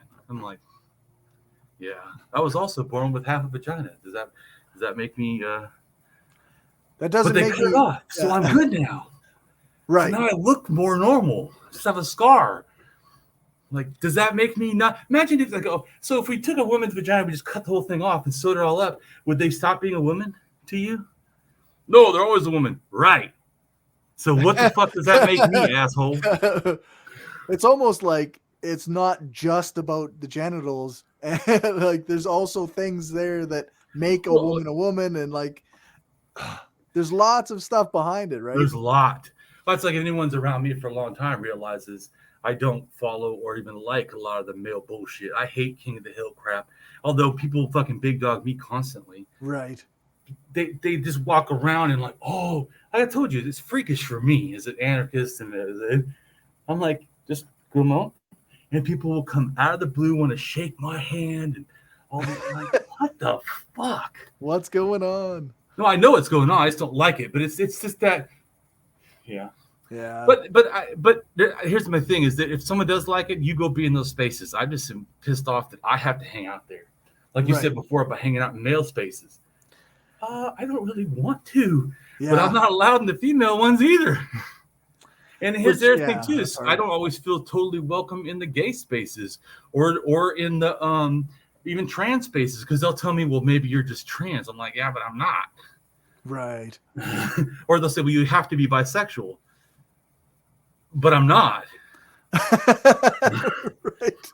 I mean, I just can't stand how everyone else defines for me what the fuck I should be. I'm like, I'm trying to tell you, I think I'm pretty good at it. I don't want to be in the boxes you put me in. So yeah. But that's the problem you just said. They want to put me in a box. Yeah. And I go, yeah, but there isn't one that fits me. Sorry. I mean, I hope that's okay with you, that I can just be myself. The unfortunate part is that it isn't okay with a lot of people. Like, oh no, that's why I'm not famous. Yeah, they're not able to just accept people as they are and as they wish to be. No, the atheist movement thinks I'm too freakish to put forward and be considered to be not a joke. Because I'm too scary and too different. If I were to shave off my beard and look more normal, dress more normal, talk more normal, basically be not myself, then I would do fine. Yeah, if you're just stop being you. Yeah, and fit our notions of what you should be. Well, just like people don't like this, they quit saying you're a sociopath. No one's gonna know, and I'm like, yeah, because we should stigmatize mental health issues, especially since two things to me. A, I experienced extreme child abuse. You trying to deny my fucking life? Right. B, I overcame being a sociopath and a piece of shit. It's a fucking miracle. Not really a miracle. I did it myself because I had value. I started to become a value-driven life.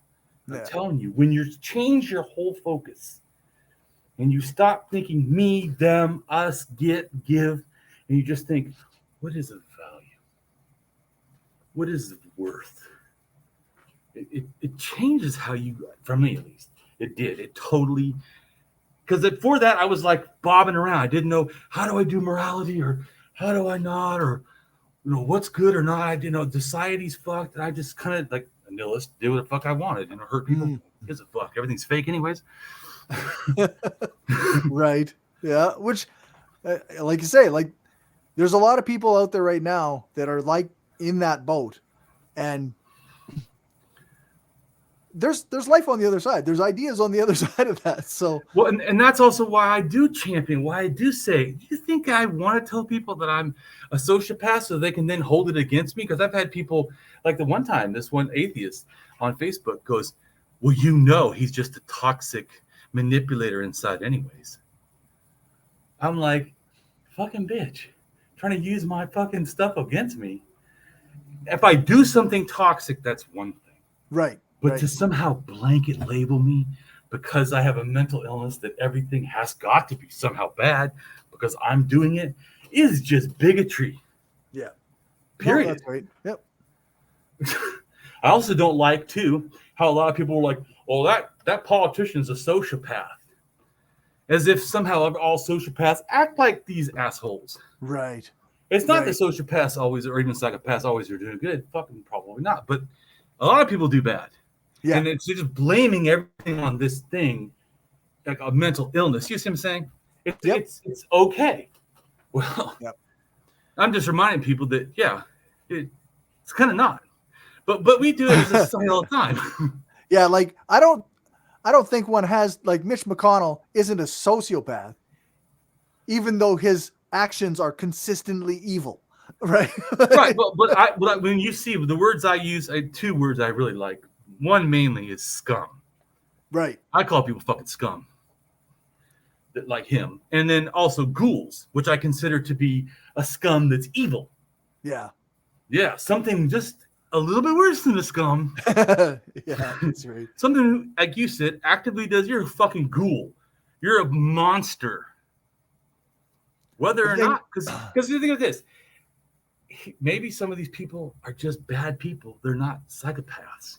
Right, right. So it's not, you get my point. I'm just saying, because I think it's psychopaths that make up, I think it's like, I can't remember now, but it's not all prison, right? So all of right. I can't remember if it's 10% or something. It's not very high. It's not as high as everyone acts like. Everyone acts like, well, it should be 90% fucking psychopaths, or something, or sociopaths. I mean, if the stereotype about criminality was true, then it would be. You get what I'm saying? But it's absolutely. But it isn't. Yeah. So I'm just saying all bad behavior is not. Now, it could mirror psychopathic's worst tendencies. Sure. It could mirror a sociopath's worst tendencies. Sure. But it also could mirror a bipolar's tendencies, or a schizophrenic's tendencies, or a manic depressive tendencies. I mean, or no discernible mental illness at all. Well, right? True. But I was trying to say is that when you start throwing mental illness as a quantifier of a thing, is what I was talking about. Yep. Instead of saying that's now, I would be more acceptable to me if someone said that sociopathic behavior. That person is exhibiting sociopathic behavior. Okay, fine. But to call someone all sociopaths somehow inherently evil, right? Yeah. Well, and that would require actual knowledge of what a sociopath was and what behavior was typical of those. Well, true. And people don't really understand. A sociopath is different from a psychopath. Right. Multiple things. The psychopath is generally, in a sense, born that way, meaning that they have a natural. It's like schizophrenia or whatever. It's more genetic, right?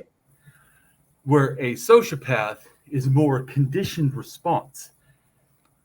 If I beat you and beat you and beat you and beat you, you're not one now, but you're gonna become one. Right. As in a sense, a PTSD response, you become a sociopath. Yeah. Just like I said, to me, a nihilist is an emotional response to the world's fucked up. Well, yeah, it is. Yep. And they go, well, see? Yeah. Now we got to go, is that how it should be? Well, no. Then would it be a good idea to change it? Well, yeah. There you go. Then that's what we should do. Yeah, that's right. I'm reminded of there was a doctor who he took whatever the brain test he thought and it discovered that he was a psychopath. Right. Exactly. Like he lived a life where he committed no evil, but found out he fits the psychopath group because of his brain activity. Right. And that's what I'm trying to say. I'm not saying that I'm not pro-psychopath or pro-sociopath. Right. But this is just it's not. But I don't want people to think that they should be anti this too, because there's like, a lot of people they see as like strong and, bold and whatever. Yeah, those are generally sociopath and psychopath tendencies. That people that want to, have the, like I said, that like my arrogancy, that just the power of it is because I'm a sociopath. It's because I'm beyond what's normal. Right. And I try to tell people too, I don't champion that. It's hard not to be who I am. It's not, I don't make excuse for it either. And I don't say, hey, everyone should be right. Don't I say, I respect kindness. So I don't respect people being crazy fucking, Right. And like I told you, even I am very good at manipulating people, but I don't do that most of the time. And I try to limit it myself as a valued person. Yeah. Limit it to only where it's valuable used. And to me, that is to better others. That's it. Yep. Well, we're all done the reading for the day. Right on.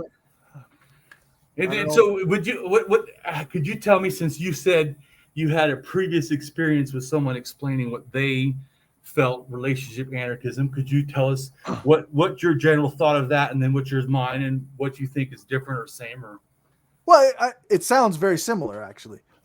So at the time I thought, well, that sounds really interesting. Maybe not for me, but like interesting. And now, like, even though I'm probably still a monogamous person, Right. I think that relationship anarchy is something that I practice, right? Like I don't have a hierarchy in my home, right? Right. Well, that's why I think it's good to understand what it actually is. Yeah. It is not mandatory that relationship anarchy equals non-monogamy, or that every person that you're interacting with in an anarchist relationship way, that it has to be sexual. Right. Because it doesn't. The practice of not seeing yourself as above anyone else, that's the goal of it, right? Or the idea of it. Exactly. Well, to me it's anarchism. Yeah. It's not anarchist dating. Right. Yeah, that's right. Yeah. Although when I was single, I was kind of wishing for an anarchist dating. I lucked out, dude. Seriously. My wife is a little more leftist than me, probably about where you're at. Okay. A little more leftist than me, and sometimes a little less anarchist than me. But pretty good. Very close. I mean, like like a couple, like two little pegs on the whole thing. I mean, right. No, that's but she great. goes, ha, I'm more leftist than you. And I go, eh. She goes, you need to grow more. You know the thought though is, I laughed and said, maybe I do. Yeah, maybe. Right? Maybe. That's the willingness. That's what I'm saying is if I look, would it be better if I could care more? Just on the thought of it, yes. so yeah, I felt convicted. Oh yeah, maybe I'm still a little too selfish. Yeah. I've a kind of a similar thing is like this week I haven't felt like my best self. So a couple times this week I apologized to my partner. I said, I think that I was less kind to you in this interaction than I should have been.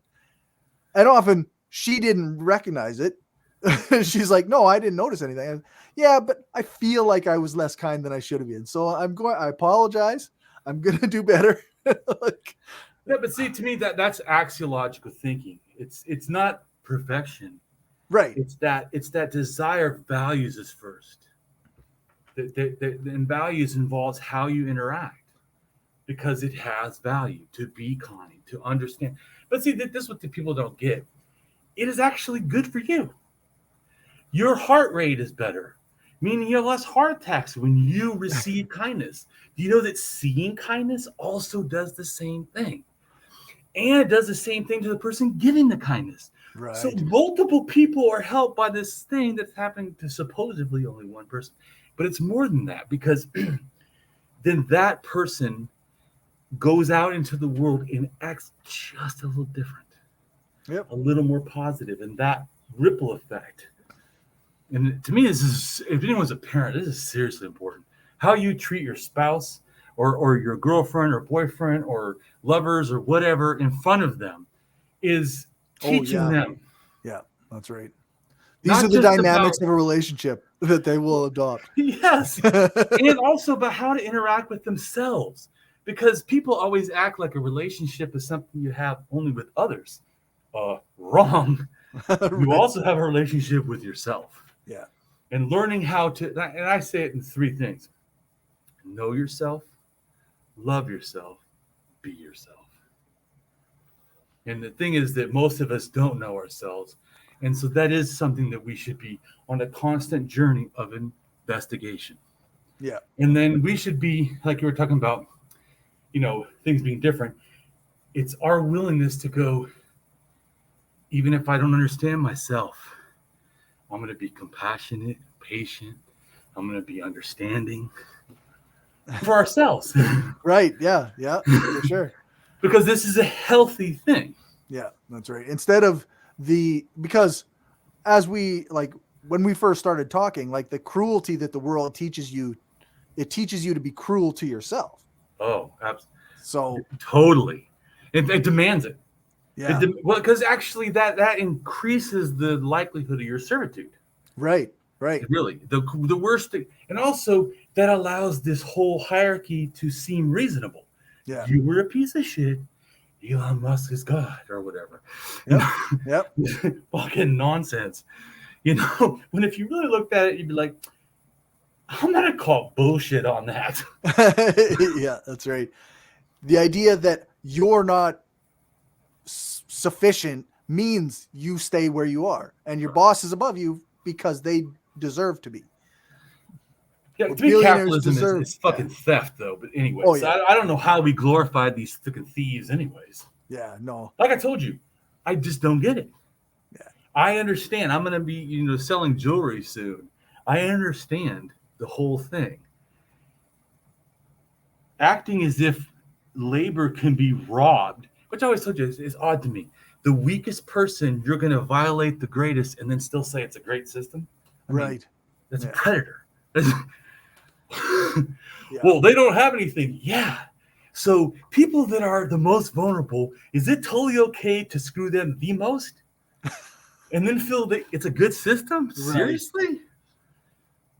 To me, because once again, that's a person who's not starting with value. Because if you understand values are more important, not you, nothing. There's another thing too is I always tell people when they get confused like this, I go, who should win? The truth or one of our egos? Yeah. To me, as a value theorist, it's the truth. I'd rather the truth win. Fuck, if I have to lose, but I learn the truth, then something good has happened. Yeah, that's right. Well, they used to say, or somebody, I got it from somewhere. It used to be like, I like losing arguments. I like losing debates because then I learned something. I got better. I acquired new knowledge, or I found out that I was wrong. Yeah, I don't fear. I welcome new understanding. If that means that I'm wrong, well, then I appreciate the new understanding, because then I can be no longer wrong. Yeah, that's right. Yeah, it's moving forward. Yeah, and I've been wrong about a lot of things. You know what you do to get out of that? Change your mind. Woo! Yeah, that's right. But so I appreciate. Could you tell me more about what you think of it, about relationship anarchism or naturalism? Because, I know some people, have all different kinds of views, and I just was interested in what did you think before you heard it from either of us, and then you said it's not part of you. I mean, as far as the naturist thing goes, I'm not a nudist. I'm not. I don't know. I'm not comfortable exactly being nude. But going to that statement, would you say that you're not comfortable from birth, or were you not comfortable from society? Just wondering. I mean, because I used to be not comfortable because of society. I was scared because I don't look like I have a dick because of being intersex. And so I felt ashamed. I mean, people talk about, have a small dick. I look like I have no dick at all. But when I'm not hard, I'm talking about. Right. But even if it didn't come out, I'm just saying, so women don't have a dick, Right. Yeah. But my statement is men are always judged by their penis. And so I was terrified to be nude. But then I thought, you know what? I'm going to face this head on.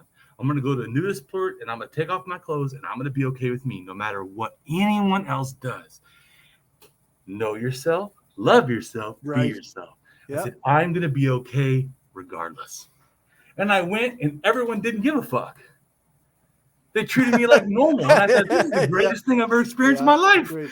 I have no fear no more. It's fucking... I mean, if I was to examine it, I would think that it's related to society, because I was super, super skinny when I was young.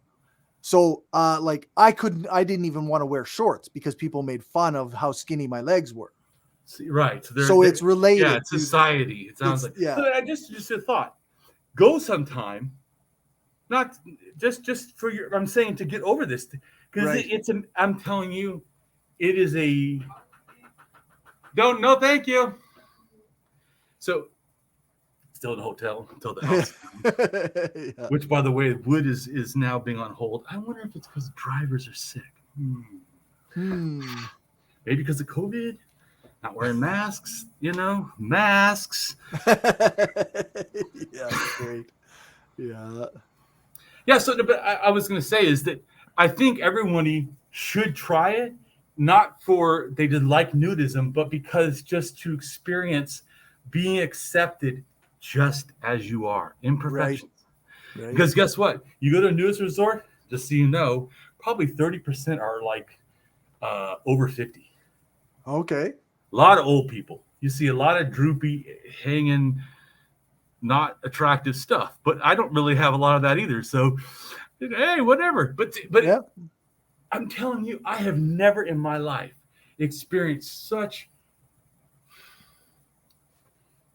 comfort in like a welcoming sort of thing than at a nudist resort. Seriously, it's only anarchist type of like complete living that I've found close to, where people are, they don't have as much homophobia, as much racism, sexism, just the ageism, just it's all like rich, everything's just like, and you operate on a lot more personal like relationship. It's fucking cool. I mean, I lived at one for a year. I lived at a nudist resort for a year. Oh wow! I lived at another nudist resort for another year.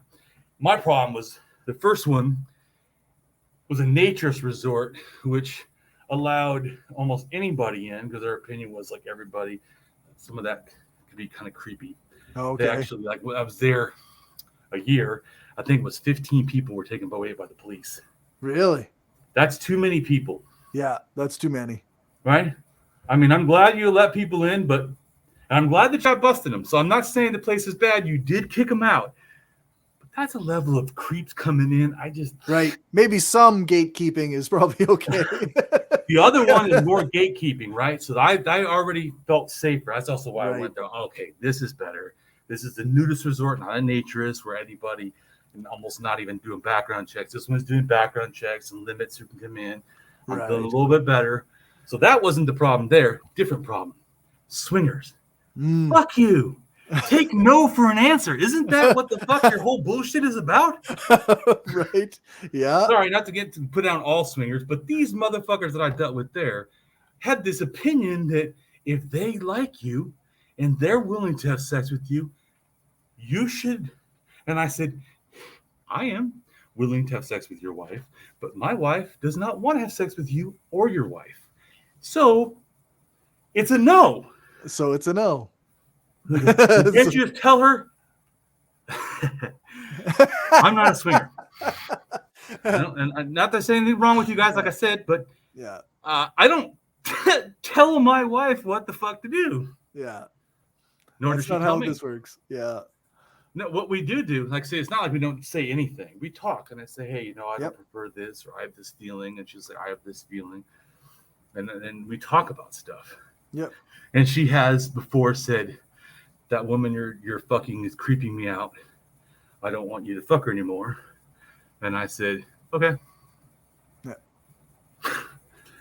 There you go. But some of them, I think 15 times or 14 times or I don't know, whatever. But my wife has joined me with women, different ones. But so my point is, it's not like she would. But here's the thing too, like all people, she's changed. We've been together 17 years. We were way more into sex, me too, more into sex when I was younger.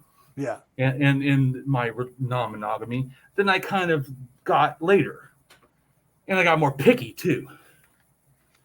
Before I was just about to get in the thrill of the experience, I'll get a threesome or whatever. Right. And then later it's like, yeah, I really want someone that fits my values, because you got to do them afterwards. And they say shit and they're like, oh my God, you're a what? Yeah. When my first marriage separated, a buddy of mine, he said, well, now is the chance for you to raise your standards. And he didn't mean raise your standards in the sense of like, go for somebody who's more like a model on TV or what have you. Raise your standards of what kind of person you're with. Oh, that's what I'm talking about. That's exactly what I'm talking about. And that's exactly it, right? Like, as you get older, you're like, well, I can't be friends with you. I can't even talk to you. Yeah. So that makes, like someone forced it. could you be with someone religious? And I'm like, generally, they wouldn't want to be with me. But yeah, sometimes depending on their thinking, I wouldn't even want to be the friends with them. I mean, like, you know, you don't believe in women's rights. You don't believe in abortion. You don't believe in this. You don't, you know, all this. Oh, what? You don't say gay, but like, you know, it's done. A person had like, that's actually how I met my partner, is by being upfront about my values on dating profiles. It's like, I'm an anti-racist. I'm pro-feminism. I'm pro-LGBTQ. Like, these are my values. and those are my that's values what too. Attracted her to me was these ideas that's good. That's healthy. Yeah. That you did that. And generally, I think that produces a good relationship. That's why I said too, I realized that the relationship matters. So just getting a person is not the same as getting a good person. Exactly. Yeah, that's right. Being with somebody who matches you is way better. Yeah, you see how much I love talking. Yeah, that's real. That's awesome. So, anyways, do you have anything else? And if not, we can. I'm good. Right on. Wasn't it a little bit different than you thought it'd be? A little bit, yeah. Like, especially like the discussion of like the nudist stuff, and then the naturist and whatnot. Like, I didn't really know much about that before, so. Let me clarify that real quick. To me, there's like three kinds. There's naturists, there's nudists, which are more like family values, sort of, and the more, like you said, gatekeeping. This is like more, you know, less gatekeeping, including the grounds. The grounds were like wild, and then nature, like it's like almost tents and stuff, and wow, you know what I mean. And the other one is like everything's paved and concrete, and totally different vibe. Right. Then there's hedonists, which is more adult and sexual.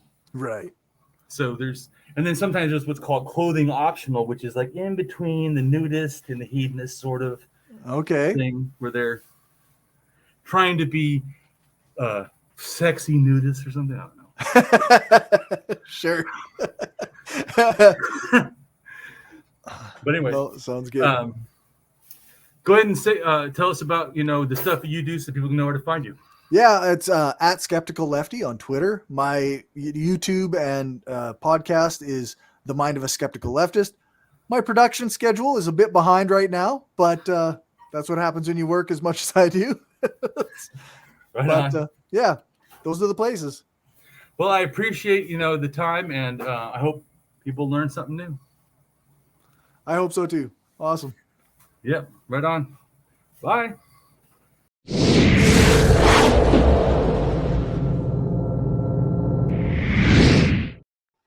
Hello, and welcome to my channel. I am Damien Marie AtHope.